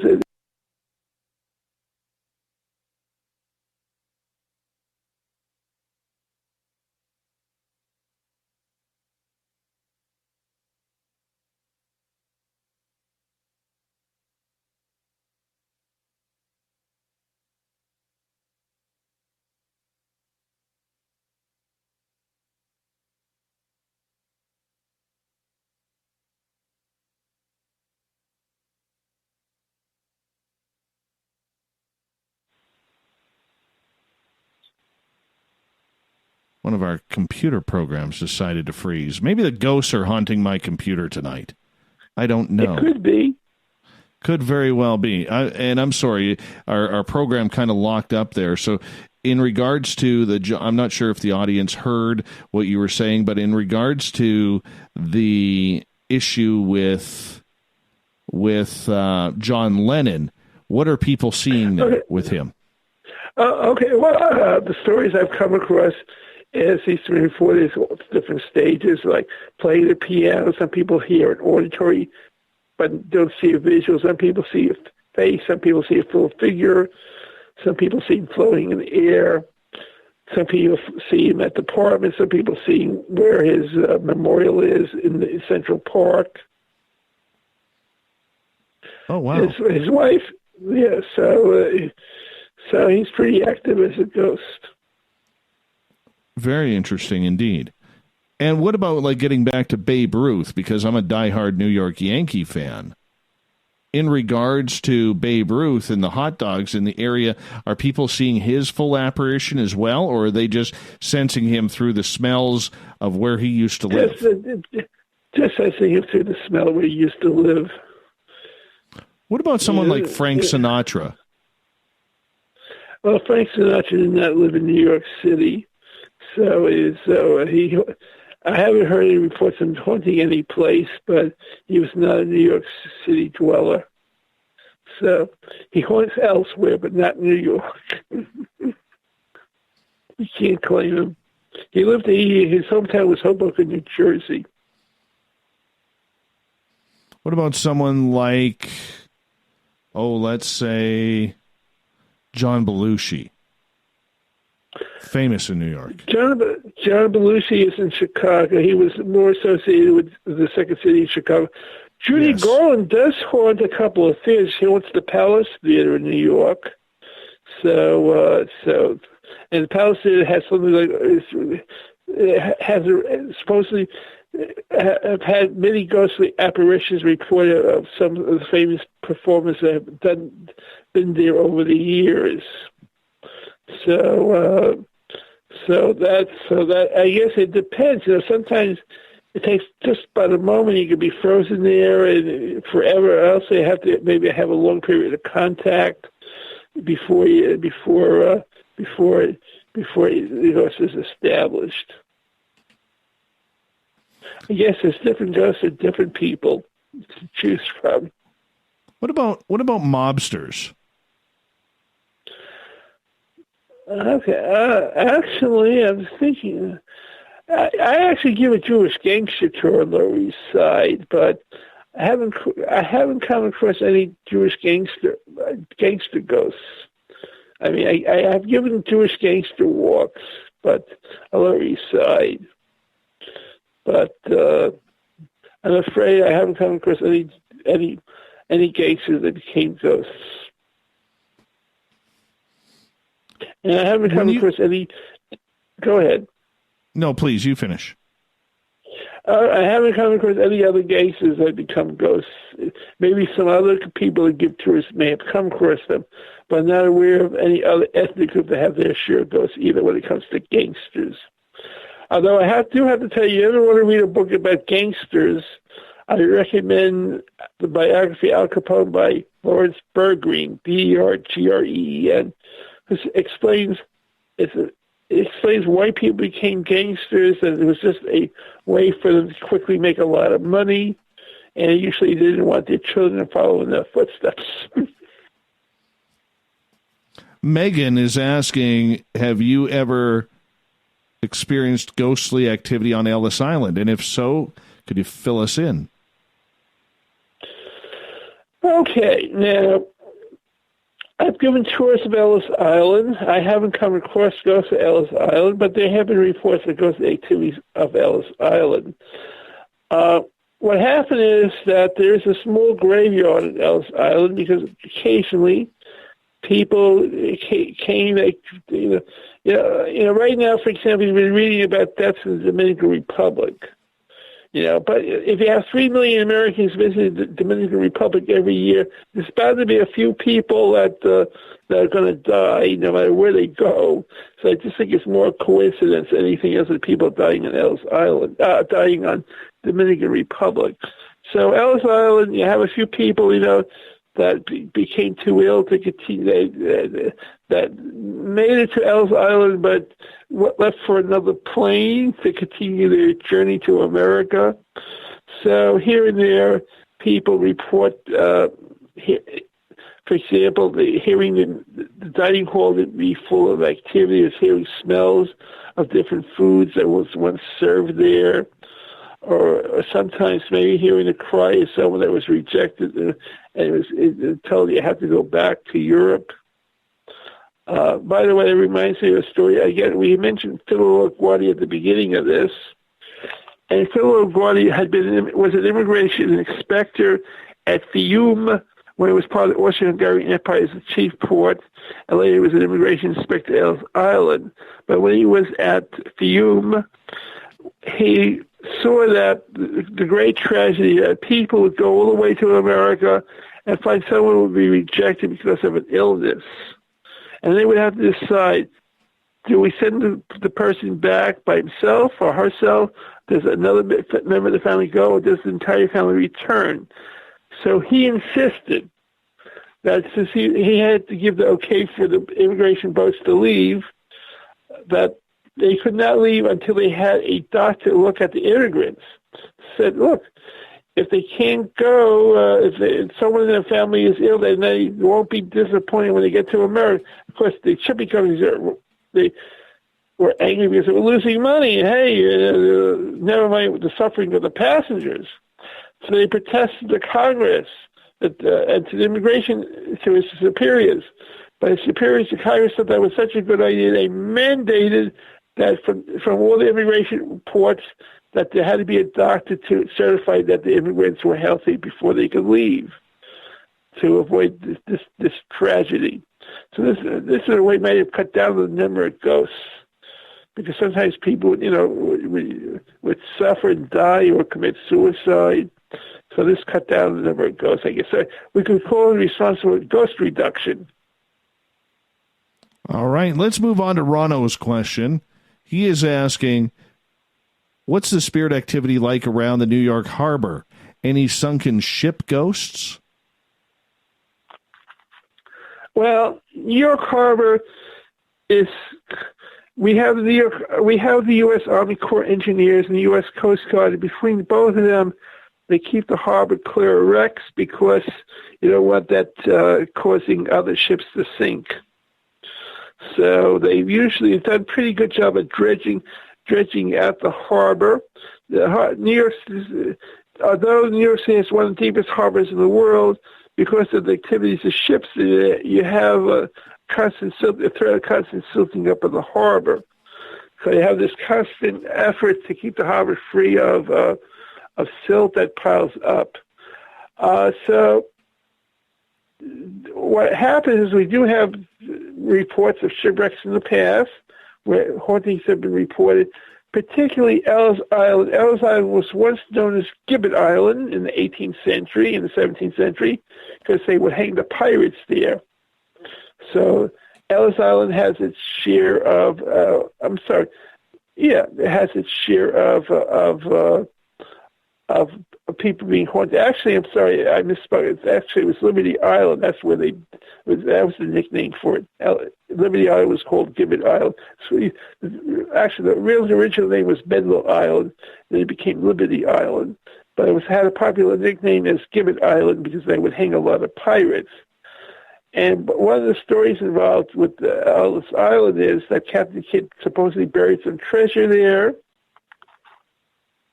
And back in the 1820s, two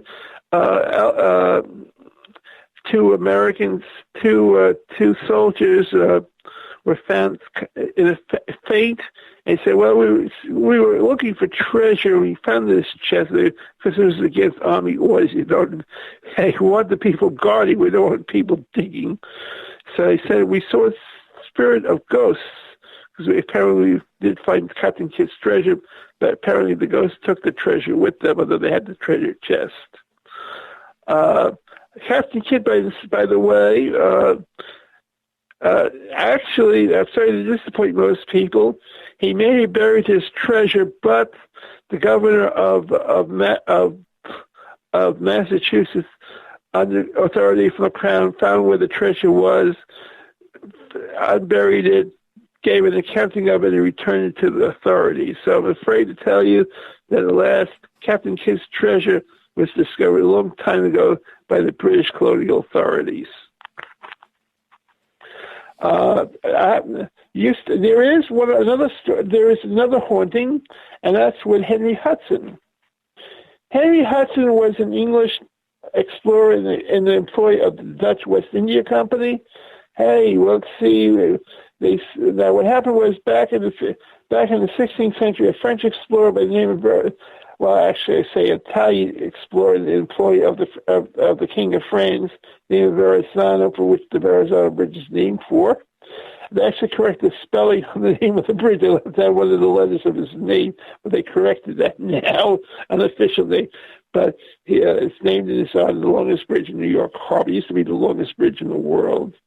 But anyway, he discovered New York Bay, but Henry Hudson followed up, said, "Hey, there's beaver here. You can make money." And unfortunately, he led 4 expeditions to explore, and each of his 4 expeditions, the crews would mutiny. He was not a good people person. Excuse me.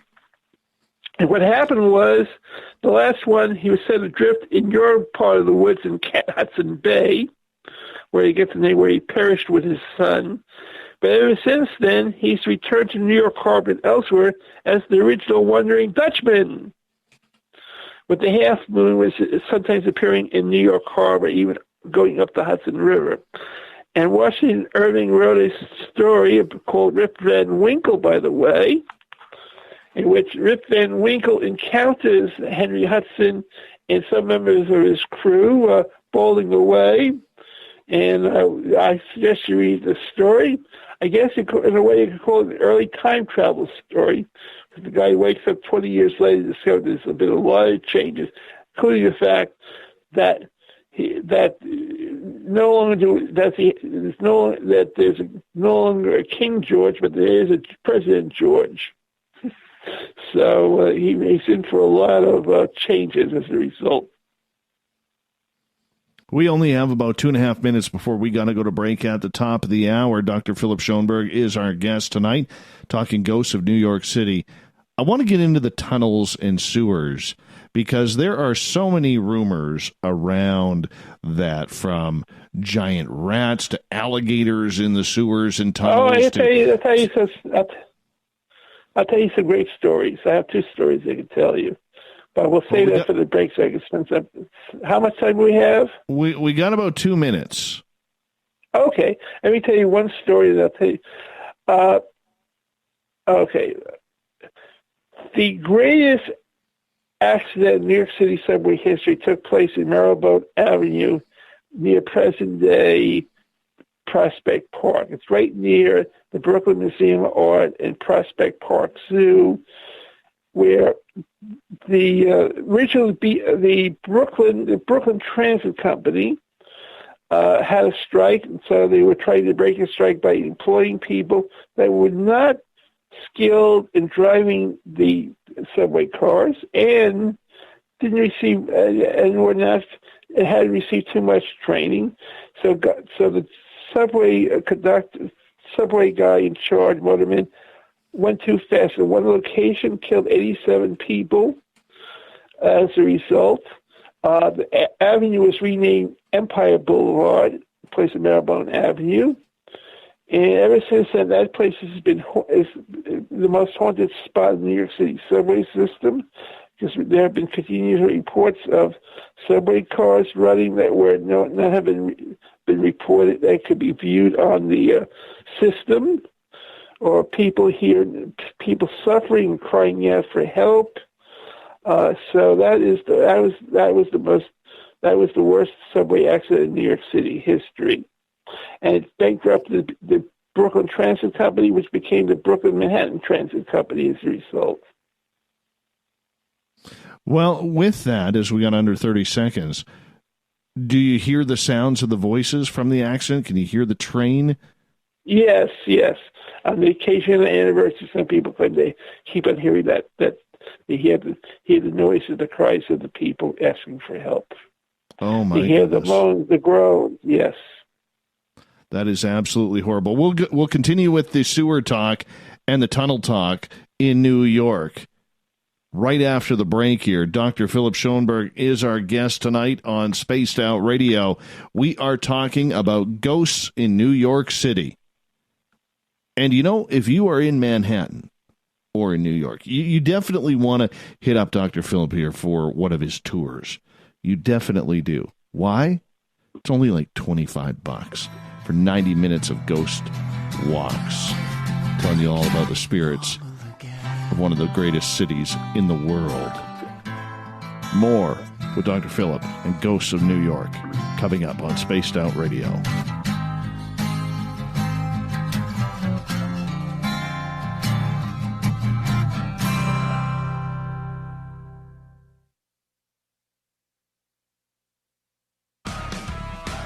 Get your horns up with me on Spaced Out Radio. This is Ron Bumblefoot THAL. Come tune in to SOR, where you can hear me rock out with Little Brother is Watching, the official theme song of Spaced Out Radio. And then come on over to bumblefoot.com, where you can find out about my tour schedule, my music, and everything else. Bumblefoot.com keeps you up to date on what I'm doing and the best way to stay in touch with my music and music camps. Sign up for my newsletter at bumblefoot.com, and remember, Little Brother is Watching. At spacedoutradio.com, we have a little bit of everything for you to stay up late. So while you're there, check out our SOR Newswire, where our team brings you stories of the weird and strange to the WTF from around the globe. News on Bigfoot, UFOs, paranormal, Darwinian-type crime tales. It's the stories that the mainstream media usually won't touch. Well, we got them all on the SOR Newswire, only at spacedoutradio.com. We all know on Spaced Out Radio we love a good beard and mustache, so why not take care of your facial hair with Mighty Moose Beard Oil? Made in Canada, we're taking care of beards and stashes around the world. We use 100% natural ingredients with our oils and balms to make your whiskers feel silky smooth. Use promo code SOR2019 at MightyMooseBeard.com today.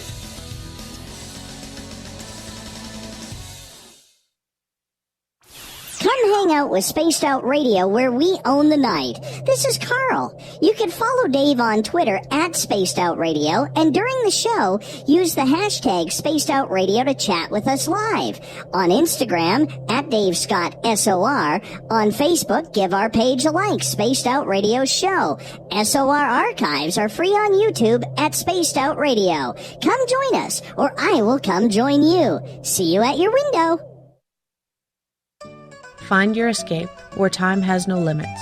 It's about living today and cherishing the heritage of yesterday. A spirit of adventure for what is new, with the nostalgia of the past. Your timepiece is a reflection of who you are. Life surrounded by beauty from the world around us to the soul within. escapewatches.com. There is no time like the present to enjoy your escape. Use promo code SMF2017 for your 20% discount today. The Call of the Wild is in Vancouver. The Moose Vancouver is one of the hottest bars and restaurants in the city. Open until 2 a.m. nightly, the Moose will rock you like a hurricane all night long. Great food with everything on the menu at $6.95 near the corner of Nelson and Granville. Get your horns up and come rock with us. The Moose Vancouver, the official rocking bar of Spaced Out Radio.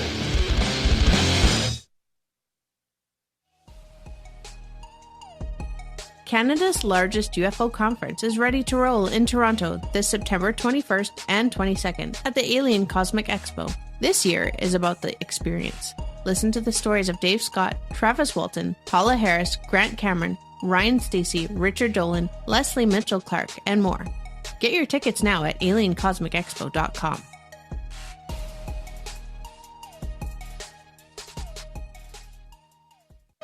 Hey fans, it's Dave Scott. Do I have something for you to check out? A great documentary about legendary Mexican investigative journalist Jaime Maussan and his search for the truth about UFOs. Beyond the Spectrum, Maussan's UFO files can be found on Amazon Prime. It's free to watch if you're a member. You might even hear me in it. So check out Beyond the Spectrum, only on Amazon Prime. Visit purpleplates.com today. For over 40 years, the Purple Energy Plates have been delivering amazing results for their many customers. Inspired by the great genius Nikola Tesla, the harmony, healing, and energetic effects of the plates have proven over and over to be beneficial and often miraculous to thousands of customers. Check their site for daily specials and choose from their many energy products. You won't be sorry. Visit them today at purpleplates.com. So, you love talk radio? Then you'll love TalkStreamLive.com. TalkStream Live is always on, 24/7 with the best streaming talk shows. Find your favorite talkers and discover some new ones. It's free, readily available online or on mobile with any smartphone or tablet. Finding your favorite talk shows all in one place has gotten a whole lot easier. Just go to TalkStreamLive.com. Be sure to download the free apps from Google Play or the iTunes App Store. Are you having encounters with the paranormal, supernatural, or ufological that you cannot explain? Look no further than the SOR Sightlines Report, brought to you by the Experiencers Support Association. This is Ryan Stacey, head of the Research Association, TESA. Soon on the Spaced Out Radio website, you'll be able to file your reports and have them researched for you. We are independent and ready to help Spaced Out Radio listeners today.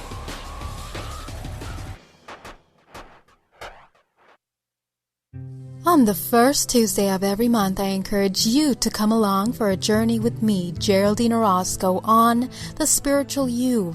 Together, we will take a look at how to access the highest expression of yourself and change your life. Consciousness, ET contact, health, and wellness, we can talk about it all. So come along for a spiritual ride with me, Geraldine Orozco, on The Spiritual You, only on Spaced Out Radio. The freedom to post what you want, when you want. That's the social media freedom you need. Social Media Freedom is the free app in your app store. No need to worry about going to jail or being shadow banned any longer. It's the freedom to say what you feel. The freedom to know Big Brother isn't watching. It's the way social media is supposed to be. Social Media Freedom. It's time to set yourself free. Download from your app store today. We are getting ready to relaunch the SOR Space Travelers Club at spacedoutradio.com. For $5 a month, you can join us for a plethora of features found nowhere else. Hang out in a private chat room during the show and after party. You can check out some exclusive content and a store specifically for you, as well as a private listener forum where you can post your thoughts, stories, and pictures. The SOR Space Travelers Club, coming soon to spacedoutradio.com. Come get spooked at the 4th Annual Forest Moon Paracon in Cedar-Woolley, Washington, Saturday, September 28th. UFOs, ghosts, aliens, Bigfoot. Speakers include Mike Morin and Jason Jordan, R. Keith Andrews, and Dave Scott from Spaced Out Radio, and so much more. There will be workshops and a VIP roundtable. Get early bird tickets now at fmparacon.com.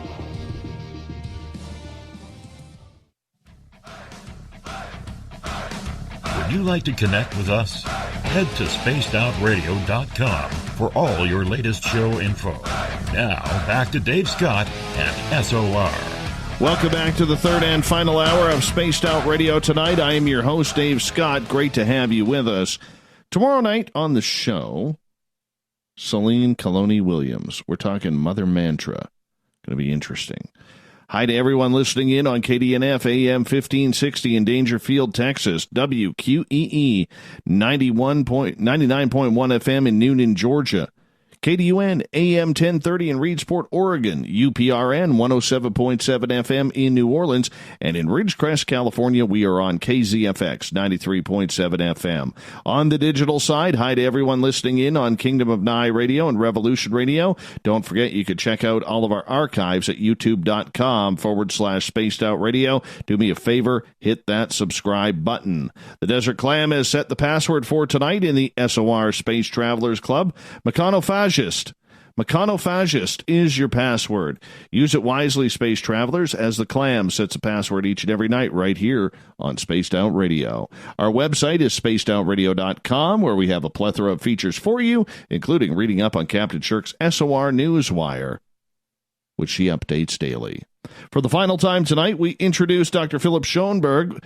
Ghosts of New York City is the topic tonight, and we are getting some great stories from Dr. Philip. His website, ghostsofny.com. That's website once again, ghostsofny.com. Dr. Philip, welcome back to Spaced Out Radio. Thank you so much for joining us this evening. Well, I'll give you some interesting statistics. New York City has over 2,000 bridges and tunnels. That includes pedestrian overpasses, highway going over another highway. And so New York City actually built this. When I spoke about the New York City subway system, actually I'm going to go back in time a little bit. Now, people will say, well, the first subway system built in America was the one built in Boston. Nope. We actually had one built just after the Civil War in New York City. That's a fascinating story, and it also is a ghost story, too. What happened was New York City is becoming more and more crowded. You have people really walked in those days. Most people couldn't afford it. You did have a transit system with some horse-drawn buses and trolleys, and it charged a nickel, which most people couldn't afford, so people really walked. Now, if you were middle class, you could pay the nickel, you could take the horse-drawn omnibus. And there was one visionary that said, maybe, and in fact, things were getting so crowded that about 1838, New York City experienced its first traffic jam.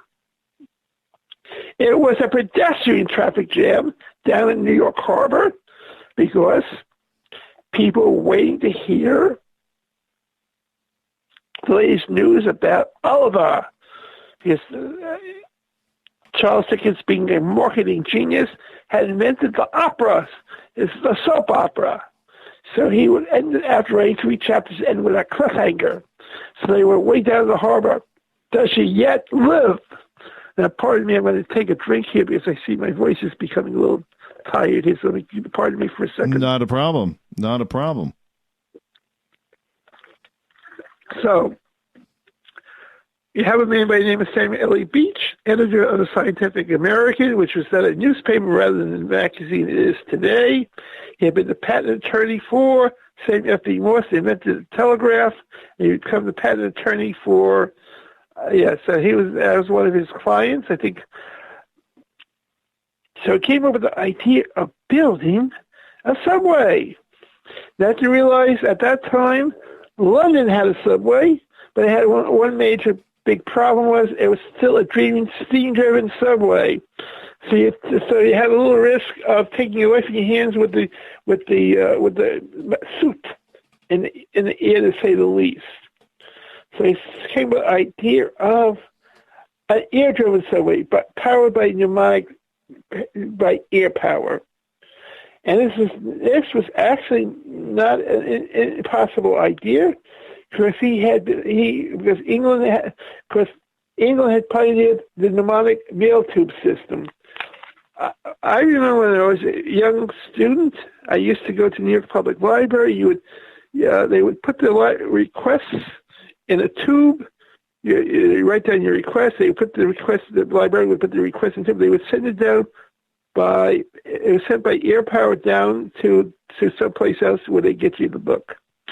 So you have these tunnels where they powered little trucks containing bags and bags of mail that were powered by air to go from one part of London to another part.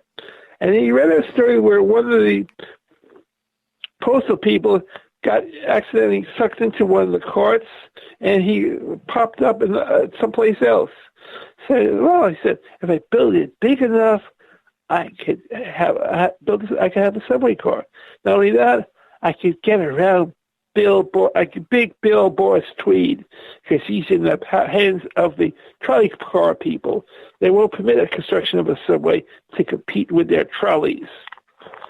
So he got permission to build a mail tube system. It doesn't say how big it was going to be. And kind of like, you always see those old Hollywood convict movies where, World War II escape pictures, the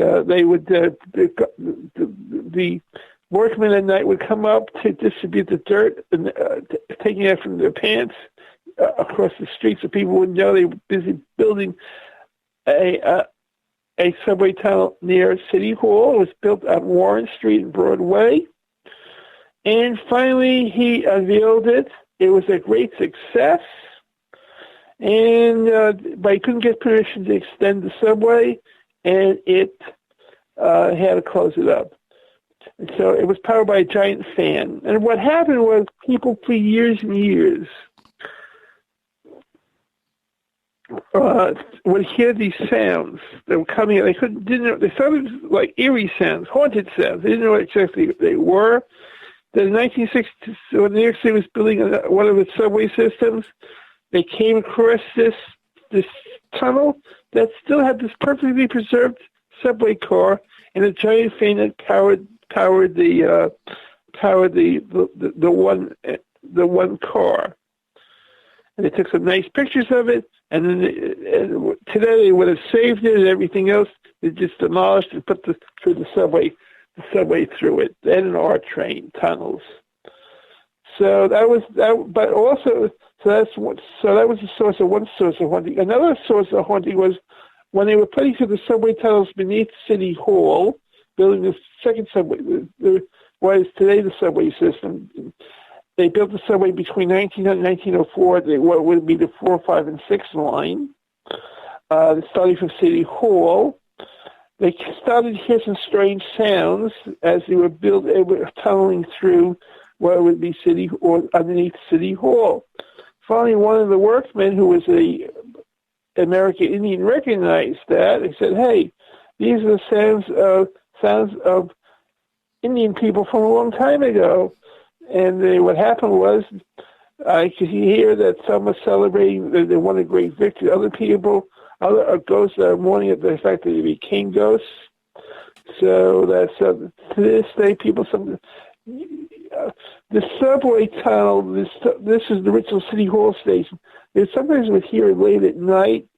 They closed off the subway. They closed up the City Hall station a few years after World War II because they made the subway cars much longer. So they had other subway stations nearby. So they closed it up. So except on very special occasions, nobody can ever could go down and see the subway station anymore. But you stay on the number 6 line, by the way, folks. You don't get off. You'll go around and you can have a brief glimpse of what the original New York City Hall subway station looked like. It was built as the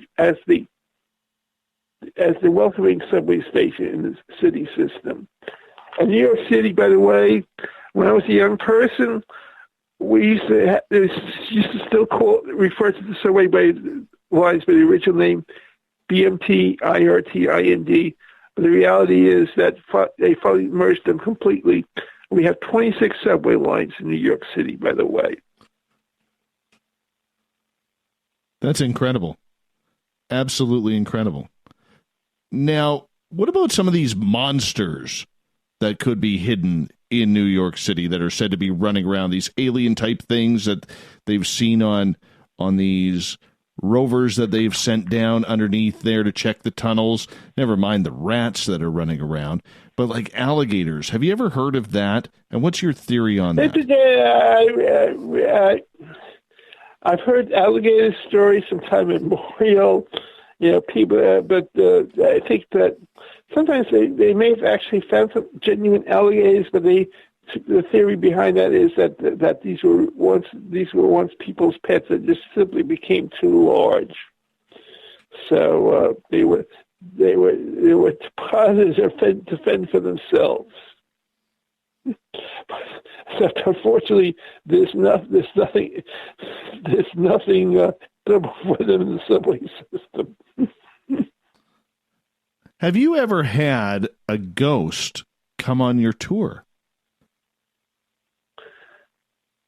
Well, you know what? That's very interesting. I had once or twice. I had people said they thought there was a ghost that coming us.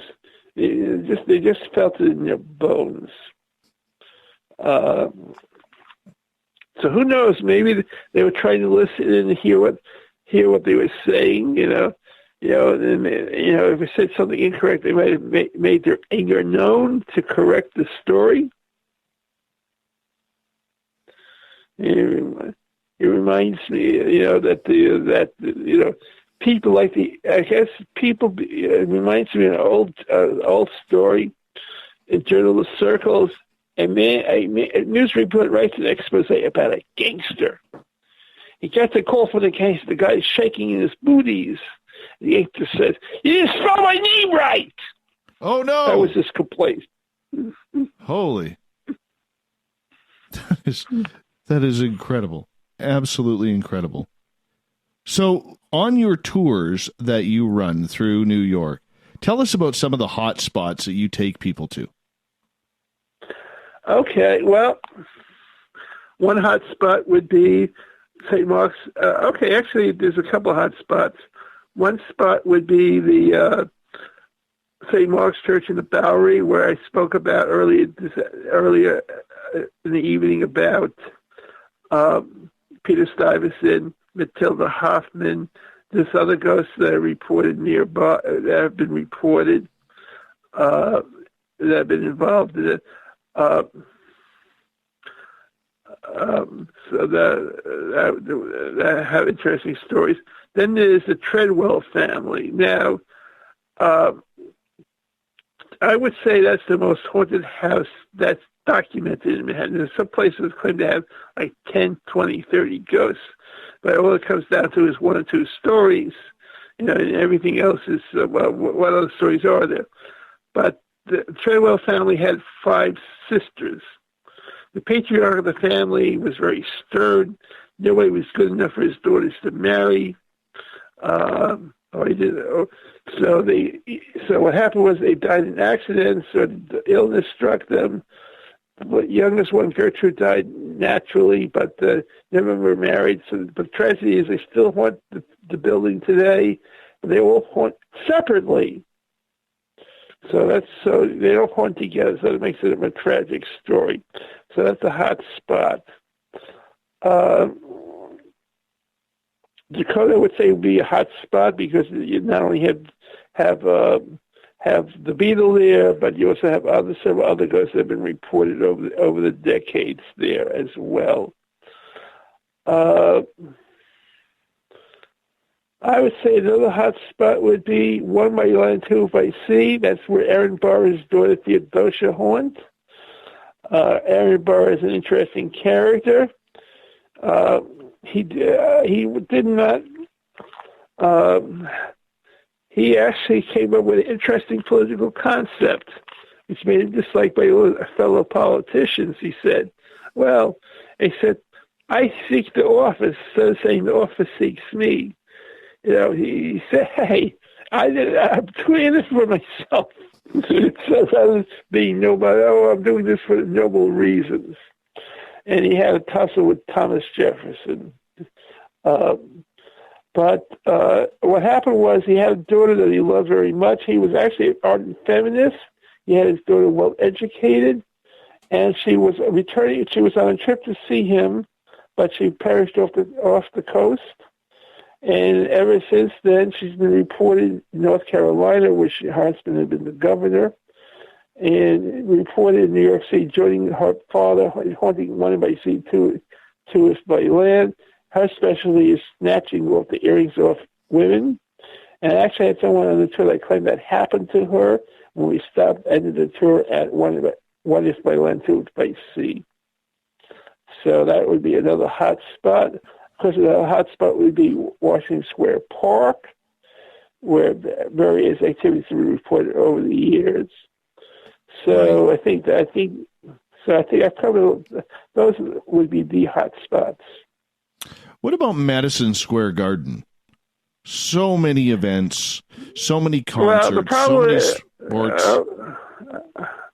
You see, you had to say which Madison Square Garden. There's been there's been 5 of them over the years. So the one that is haunted is no longer exists. There was a Madison Square Garden built at what is now Madison Square. That's where it got its name. Actually, that would be the second version was built there, I believe. Yeah, second version was built there, designed by, I'll think of his name in a second. Very well-known guy, household name. Stanford White. Okay, I got him. Now, Stanford White, actually, in a way, we might consider him a very respectable version of Jeffrey Epstein. Okay, back then. Very wealthy, able to indulge himself. So he was very famous as an architect. And he designed Madison Square Garden, and I think it was the second Madison Square Garden. And he built a private club. He built a club where he would host people. He had a nightclub, and then he had a private room. And what happened was he flowered a young lady who later married Henry K. Thor. She married Henry K. Thor. Henry K. Thor began to assess that his wife was not a virgin when he married her, and he decided that she had to be avenged. And so he proceeded to assassinate Stanford White while he was having dinner at his club at Washington Square. And he was put on trial, but he had very good lawyers who said he's crazy like a bed bug. Spent a few years in a mental asylum before being released. But Stanford White is still reported occasionally wandering around Madison Square Park, Madison Square. There's no longer a Madison Square Garden there. He's wandering around because he can't find Madison Square Garden because that's been knocked down and replaced by a life insurance building. So he's a lost ghost and a lost soul. We got about 4 minutes left with you tonight on Spaced Out Radio. Boy, is this show flown on by, Dr. Philip. And I want to say thank you for coming on with us tonight.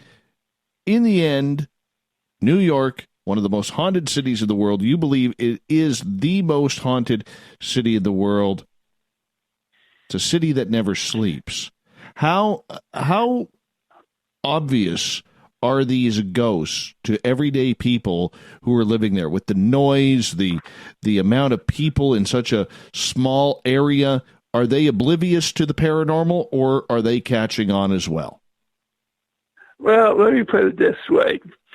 If you've seen the movie Miracle on 34th Street, the movie, and Mr. Macy's asked during the trial to probe the sanity of Kris Kringle, do you believe they're in Santa Claus? And he starts thinking, this man is Santa Claus. He starts thinking, now, if I don't say he's Santa Claus, what's it going to do with my sales? What's going to happen to my reputation? So, yes, absolutely. I believe this man is Kris Kringle. Yes, I believe this guy is Santa Claus. So, of course, my professional reason is, yes, I live in New York City. I'm proud to live in New York City. And, of course, we have the best ghosts in the world.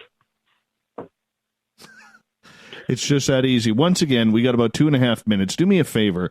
Take that time to tell everybody about your website, your blog, and your tour. Okay.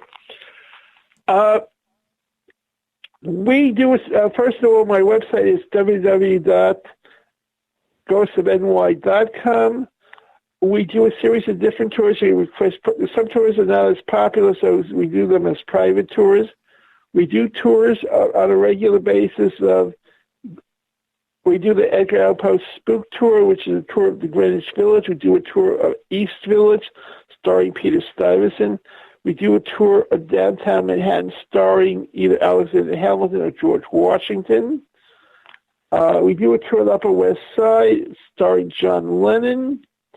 So those are our 5 most popular tours. That you can look at our website. You can request them. I've written a book called, and you can go to Amazon to get it, called The Ghosts of Manhattan, Legendary Spirits and Notorious Haunts by Fylth Ernest Schoenberg. And the publisher, by the way, if I give them some thanks here, let me look up who the publisher is. History Press of America is the publisher. So I give them thanks for that. Yes, the History Press, headquartered in Charleston, South Carolina. My blog, I write on a regular basis on different ghosts we have in Manhattan, which I review. So I've spoken about Edgar Allan Poe. I've spoken about women ghosts. I've spoken about gay. Oh, I also do a gay ghost walk, too. I have to mention that, too. Of course, the gay ghost walk is in Greenwich Village, of course. So we do that tour also. I don't think there's any other gay walk in the world, but we do that ghost walk.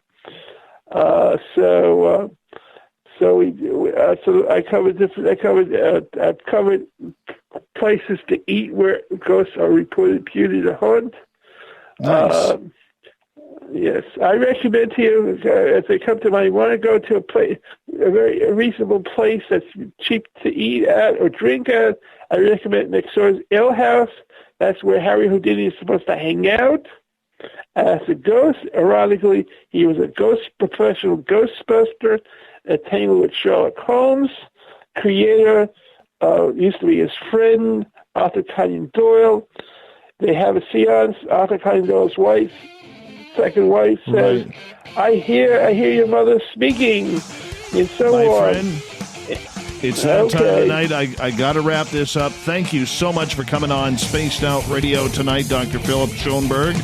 GhostofNewYork.com is his website, GhostofNY.com. SOR Newswire and Thought of the Dave is next.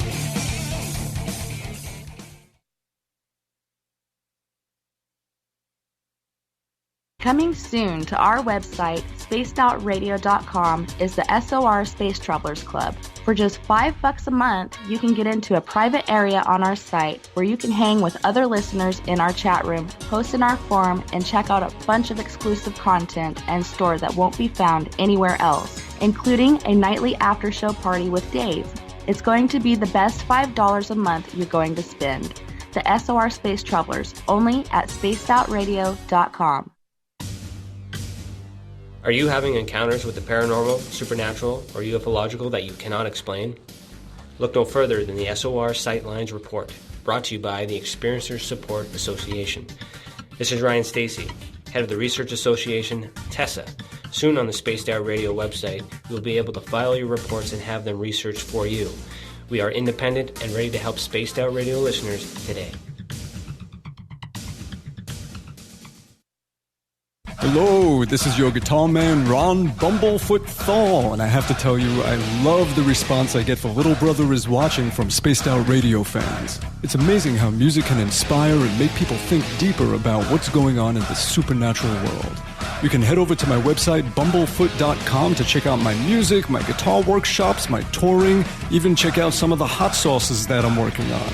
And make sure you keep on listening, because with Spaced Out Radio, you know Little Brother is watching. Hey, Spaced Out Radio listeners, it's Dave Scott.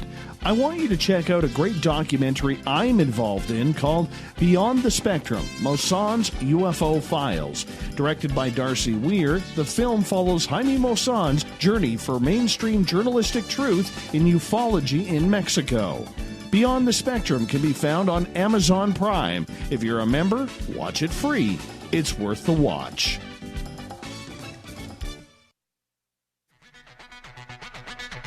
Come get spooked at the 4th Annual Forest Moon Paracon in Cedar-Woolley, Washington, Saturday, September 28th. UFOs, ghosts, aliens, Bigfoot. Speakers include Mike Morin and Jason Jordan, R. Keith Andrews, and Dave Scott from Spaced Out Radio, and so much more. There will be workshops and a VIP roundtable. Get early bird tickets now at fmparacon.com.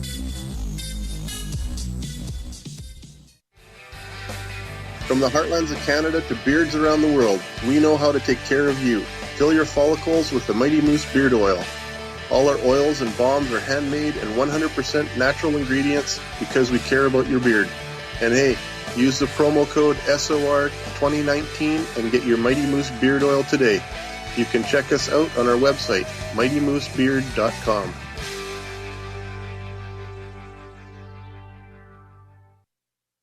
Heading to Vancouver and looking for a night on the town? The Moose Vancouver is the bar that never stops rocking until 2 a.m. every night. The Moose has great food with everything on the menu from $6.95 to $8.95. Fantastic, vibrant staff and rock and roll that will bring you back to when the music was real, the hair was long, and the guitars were rockin'.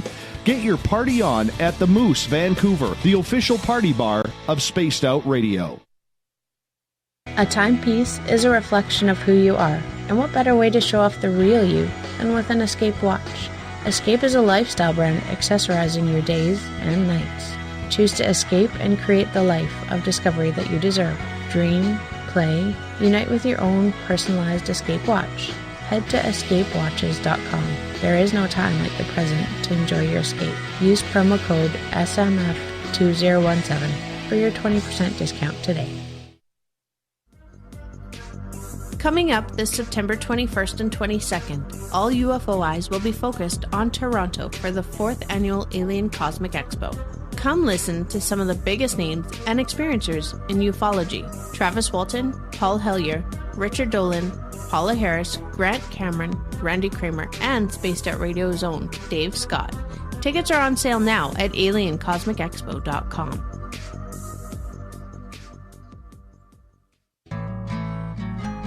Looking for a place to advertise at a very reasonable cost? Look no further than Spaced Out Radio. SpacedOutRadio.com has an advertising tab that you can click to check out our daily, weekly, and monthly packages to play on the radio, or our website including social media. From commercial spots to banners, we have it all. Check out our competitive pricing today. Every night on Spaced Out Radio, we have places for you to hang out. Hi, this is Carl. Join our SOR Space Travelers group on Facebook for live chat. On Twitter, using hashtag Spaced Out Radio. You can also join us in our Spreaker chat room. Check us out on Instagram at Dave Scott SOR. All of our archives are free on YouTube at Spaced Out Radio. By the way, I'll be watching you at your window until you do. Bye! Looking for the stories of the strange and weird that you will find hard to find anywhere else? Check out the SOR Newswire on our website. Our writers, led by Captain Shirk, are scouring the world for the oddest and most bizarre stories we can find. Everything from weird crime to suspenseful and paranormal. We're working hard for you to bring you the most intriguing news of your day. Check out the SOR Newswire at spacedoutradio.com today. Are you intrigued by Paranormal Talk Radio? You'll love the new Paranormal Radio app from TalkStream Live. You'll find a great selection of talk shows covering UFOs, ghosts, strange phenomena, and much more. Download the Paranormal Radio app now and start listening to the very best in paranormal talk entertainment, including the network you're listening to right now, the Paranormal Radio app, free in Google Play and the iOS App Store.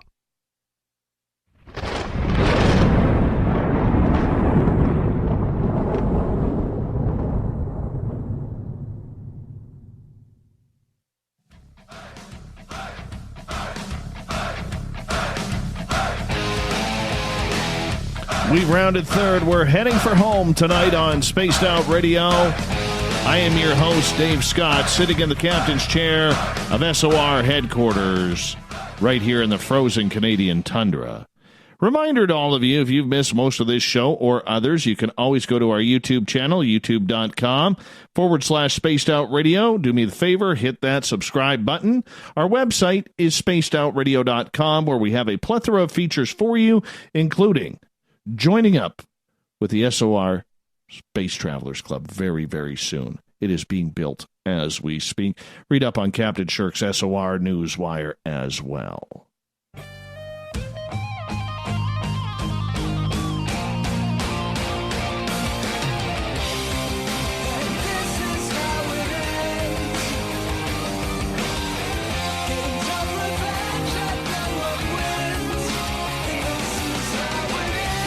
The news is always changing, which is why we bring you the SOR Newswire at the back end of every show, where we get to the weird, the strange, those head-scratchers of stories. All your news can be found at spacedoutradio.com. We're going to start off with a weird one here. And this in the streets of India. Security cameras were rolling when two bulls started fighting in the middle of a street and then crashed through the window of a nearby clothing store. A witness recorded the video of the two bulls locking horns in the middle of the Siliguri city street this week, and a security camera inside in a nearby store captured the moment the animals crashed through the window. The video shows customers and store workers running for their own safety as the large animals made their entrance. Witnesses said one person suffered a minor leg injury during the incident. It was unclear where the bulls came from, but that's entertainment. That is total entertainment. Seeing a brawl with bulls, that is great. A couple of eerie stories here. A Russian airliner carrying 226 passengers made an emergency landing in a cornfield outside of Moscow after hitting a flock of birds during takeoff, causing both engines to malfunction. Ural Airlines pilot Damir Yusupov was called a hero by Russian media for successfully landing the plane with the engines off and the landing gear up. The Ministry of Health said 23 passengers suffered mostly minor injuries in the landing, which state television dubbed the Miracle over Ramensk, in a reference to 2009's Miracle on the Hudson near New York City. A passenger told the television station that lights started flashing and there was a smell of burning before they landed. Ural said the pilot of the Crimea-bound flight was highly experienced and had logged more than 3,000 flying hours. In May, 41 passengers died when a flight from a different Russian airline carrying 78 people crash-landed at Moscow's Sheremetyevo airport and burst into flames. On this side of the water, real scary incident for NASCAR legend Dale Earnhardt Jr. He was discharged from a Tennessee hospital after he and his family escaped the burning wreckage of a crashed plane at the Elizabethton Municipal Airport. All passengers who were on board, including Earnhardt, his wife, daughter, and two pilots, made it out alive. Barely. Earnhardt was discharged from hospital and that he would not call NASCAR races for the network NBC this weekend at Bristol Motor Speedway. Yeah, no kidding. He almost died. Well, they were very lucky. According to Fire Chief Barry Carrier, He said that Earnhardt, his wife, and daughter were aboard the plane and escaped the wreckage while it was already engulfed in flames after the crash. The plane, carrier said, wrapped around a fence at the end of the runway and slid to a fiery stop in a grassy area before the Earnhardts and 2 pilots and a dog evacuated the site. Earnhardt was taken to hospital for observation. No major injuries. Now, Carrier, the fire chief, said the first word that came to my mind is that they were very lucky. It looks like everything worked in their favor instead of against them. The NTSB said it was sending 2 investigators to the crash site. The FAA released a statement shortly after the crash. A Cessna Citation rolled off the end of the runway 24 and caught fire after landing at the airport. Preliminary indication is that 2 pilots and 3 passengers were aboard. Local officials will release their names. Of course, we know who it is now. Earnhardt isn't, that far from death anytime he drives. Did you ever see that one video where it looks like an angel pulls him out of his burning wreckage? Yeah, you got to think Dale Sr. has something to do with that. Definitely do. In a span of just 4 years, reusable rockets have gone from never been done to almost routine, at least at SpaceX. Blue Origin was the first to land a rocket booster in 2015 after a suborbital flight to space. The following month, SpaceX landed the first stage booster of a Falcon 9 rocket that had gone into orbit. Since then, SpaceX has landed boosters on drone ships in the ocean, and earlier this year landed all 3 boosters from its Falcon Heavy rocket for the first time. If any other rocket maker hopes to compete, it has to figure out how to recover it on its own. Well, at least 2 companies and 1 space agency are taking a different approach. They want to grab rocket boosters in midair with helicopters. The United Launch Alliance, a partnership between Boeing and Lockheed Martin, has been pursuing this for more than a decade. The German space agency is developing a concept that would add wings to a rocket booster so that it could glide onto an airstrip after being caught. And last week, the small launch provider Rocket Lab announced it would start scooping its Electron rocket out of the air next year. Meanwhile, the mid-air recovery of rockets sounds complicated. Its proponents argue that it's actually less complex and less expensive than guiding a rocket back to a landing pad. I don't know.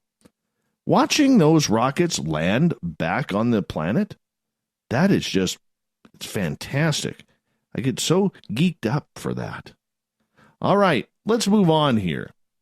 Move over Tide Pods and Tomb Cheese because there's a new ridiculous thing you're definitely not supposed to eat, but are probably now going to want to because you've been told you can't. New Zealanders are being warned against consuming or licking a certain kind of lichen that grows on roads, pavement, and shady rock areas after claims it's a natural alternative to Viagra, earning it the nickname, and I cannot stress this enough, sexy pavement lichen.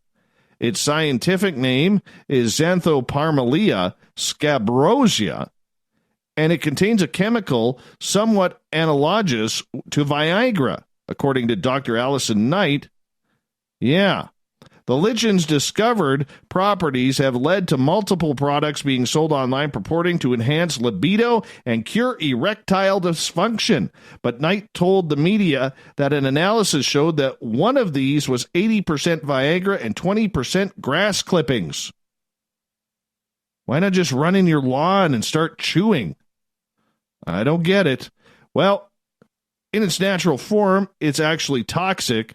While it grows abundantly throughout New Zealand as well as other areas, a sexy lichen scraped right off that sexy pavement will also apparently be high in a whole bunch of other stuff that you want absolutely nothing to do with your struggling manhood in lead, arsenic, mercury, and zinc. Yeah, going to need a forklift to get it up with that one. Not to mention literally any other thing that you could possibly think of that might be on the side of a road in a city. If you're battling any kind of sexual or erectile dysfunction, you're not alone, but please get advanced advice from a quality healthcare professional.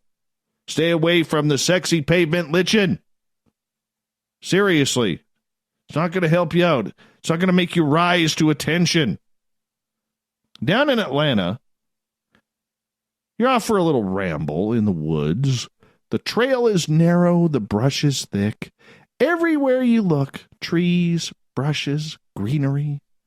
Then you spot it.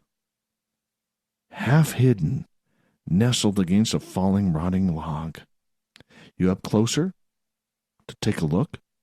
Is it really what you're seeing? But there it is. A disembodied baby's doll head, set up as a little art display, no less. Then you see another, and another, and another, along with other discarded, weather-worn objects that are veritable parade from the island of misfit toys. So where are you? Well, you're mere miles from the world's busiest airport and literally yards outside the city limits of Atlanta. People in Noonan, Georgia, you got to report to us on this one. Welcome to one of the strangest, most semi-disturbing, semi-delightful travels you may ever take. Hiking on the Doll's Head Trail. Even without the bodiless baby doll heads and other found objects set up as art pieces, this is a rather offbeat place. Constitution Lakes Park, the scene of the tableau, is a wild area jammed quite unexpectedly between a major industrial road, an active freight line, a small river, and the infamous I-285 perimeter. As you drive past 18-wheelers, body repair shops, and acres of razor wire, a park complete with 2 lakes is the last thing you'd expect here. But can you handle the dead dolls that are staring back at you? I'd like to go to this place, to be honest. I really would. I think it'd be kind of cool. Be freaky, but cool. Let us know if you've gone there. I want to know.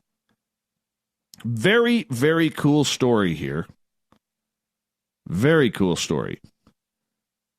Yeah. Nicholas D'Antonio has been volunteering with the Special Olympics since he was in 7th grade. In the 8th grade, he walked onto the playground and saw a group of kids surrounding a student with Down syndrome. He says, I remember he couldn't get out of the circle and kids were calling him names. D'Antonio, now 29, he's a math teacher at Natick High School in Massachusetts. I immediately went over and pulled him out and I stayed with him and got a teacher. Called it a pivotal moment in his life. It was striking to me at that point that individuals with special needs aren't able to stand up for themselves. Well, now he's been volunteering with Special Olympics Massachusetts for the past 17 years, coaching special needs powerlifting. That's kind of cool. Says it's infectious. Makes you feel good when you see the smiles on the faces of your athletes. In middle school, he regularly ate lunch with special needs students. In the 7th grade, D'Antonio started volunteering. He was just tagging along with his older brother, who volunteered as part of the National Honor Society Community Service Project. But since then, it's all about coaching. It's all about coaching. Says we have one kid who routinely deadlifts over 400 pounds. That's a lot of weight. It breaks down so many stereotypes that people hold of people with intellectual disabilities. While earning his master's degree in curriculum and instruction at Boston College, D'Antonio started a Special Olympics wrestling team that he coached for 3 years. Good for this guy. Good for this guy for bringing it to the community. Honestly, that's a good way to give back. Great way to give back. Finally, shall we head to Florida? Anybody else want to head to Florida with me? Oh, let's go there, shall we? What could go wrong? Seriously, what could go wrong with another Florida man's story? You know what can go wrong? Nothing, because they are awesome. Absolutely awesome. Florida man was arrested after spraying his neighbors with bug spray and swinging nunchucks at them before accidentally hitting himself in the head with the weapon. 61-year-old Larry Adams was complaining about his neighbors' loud music in their Daytona apartment complex. Adams sprayed 4 of the neighbors with bug spray, swung the nunchucks, but ended up taking out himself instead. Police arrived, and old Larry has now been charged with aggravated assault and battery with a deadly weapon. Can you really be charged with stuff like that if you do it to yourself? And who's getting hurt by bug spray? Who uses bug spray to get back at people? Take this raid. We're going to keep those mosquitoes away while I terrorize you. Oh. Thought of the Dave happens every night at this time, where we ask a question on our Facebook and Twitter pages, then read your responses on the air because we love the audience participation around here. Today's Thought of the Dave is as follows. If you could paranormal investigate anywhere in New York City, where would it be and why? I love Marty's answer. Yankee Stadium, so I could see if Babe Ruth, Lou Gehrig, or Joe DiMaggio are still hanging around. Marty, as a Yankee fan, I'm going with you. Never been to the ballpark. Kind of hard to get there from where I'm located. But man, if we could do a paranormal investigation there, I'm going with you. Julie, where Heath Ledger crossed just a feeling. Collie, Morris Jumel Mansion for me. I love haunted places. Joe, out of respect for those who died and their families, I would never do it, but where the Twin Towers fell would be my choice. I do not investigate cemeteries either. Judith, Ellis Island, because so much of our modern history passed through those gates. Jack wants to go to Lower Manhattan because he wants to find out more about Jeffrey Epstein's murder. Wonder if he knows on the other side what's going on. Can you imagine him on a ghost box right now? Craig wants to go upstate where there's some of those crazy Stonehenges. David, the home and office and family bookstores of Dr. Helen Schuchman, the clinical psychologist and professor of medical psychology at Columbia University, the scribe who received a course in miracles for some transcendental higher intelligence back between 1965 and 72. Graham, to be honest, Dave, I don't use the word gnome that often, and that was from a typo error that he made yesterday. Cemeteries in New York, haunted as they could ever be, he says. Sarah wants to go to Chelsea Hotel. Don't blame her there. Let's head over to Facebook, shall we? Jamie, Jeffrey Epstein's cell. Maybe his ghost will talk, putting an end to the phrase, dead men tell no tales. Coral, street level at the Dakota Apartments where John Lennon was assassinated. Well, that's a good one. Does he realize he's dead? Does he have any final messages for his kids, ex-wife, and Yoko? I would want to use a ghost box, and it would be interesting to get some replies with a British accent. All right. Catherine says, I'd go to Ground Zero if it wasn't so taboo. She says, I think the spirit energy would be very strong and give lots of evidence. Francesca, a cemetery where famous people are buried, like a tour.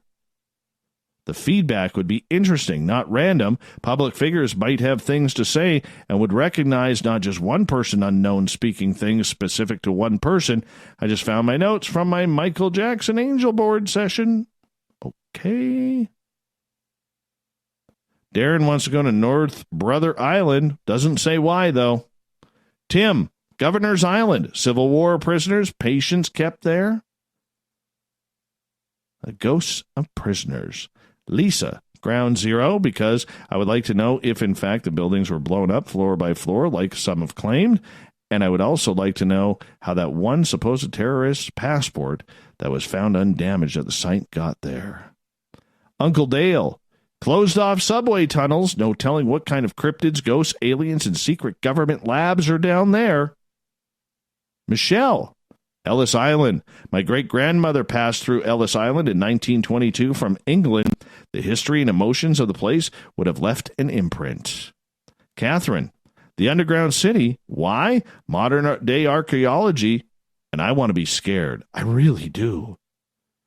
Nicola, the old Doral Hotel. I've had some experiences there. Mark and Sandy, the whole city is a hotbed of paranormal UFO phenomena. People are abducted in broad daylight walking down Times Square. Gabe wants to go to the Stanley Hotel with his buddy Chris. Ninoska. Well, let's see what she has to say, shall we? I would like to go to that orphanage that was run horribly, and it's still there, abandoned, and a killer also stashed his victims there. I have a head injury and can't think too clearly, but it's New York, and I love New York. Tanya wants to do the Amityville house again. Paul, for me, it would be in some of the abandoned or incomplete subway tunnels. Me too. Big thanks to everybody who took part in the Thought of the Dave on Facebook and Twitter. We'll do it all again tomorrow. And we want to also say thanks to Captain Shirk for prepping our news on the SOR Newswire, which all can be found at spacedoutradio.com. Big thanks tonight to Dr. Philip Schoenberg coming on talking about Ghosts of New York City. What a great show this was. Fantastic storyteller he is. His website, ghostsofny.com. If you want to take one of his tours, if you're in Manhattan, I would. Be a lot of fun. It's only like $25 for a 90-minute tour. Go for it. We got Mr. Ron Bumblefoot THAL rocking in the background with Little Brother is Watching. Bumblefoot is the official music of Spaced Out Radio, rocking us in and out of every single show. Get your horns up for the guitar god himself. Special thanks to everybody listening in at home, in your cars, at work, in our chat rooms on Revolution Radio, on Spreaker, the SOR Space Travelers Club on Facebook, and the Snarkers and Snarkettes at hashtag Spaced Out Radio on Twitter. Wherever you may be listening, thank you. Remember, this show is copyright by Spaced Out Radio and SOR Media Ventures Limited.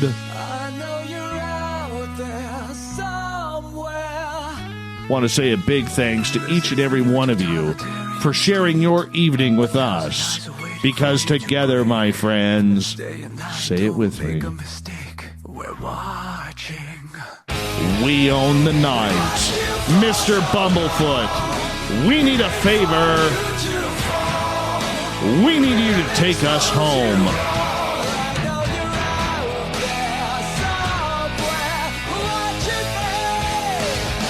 Have a good night, everybody. Good night.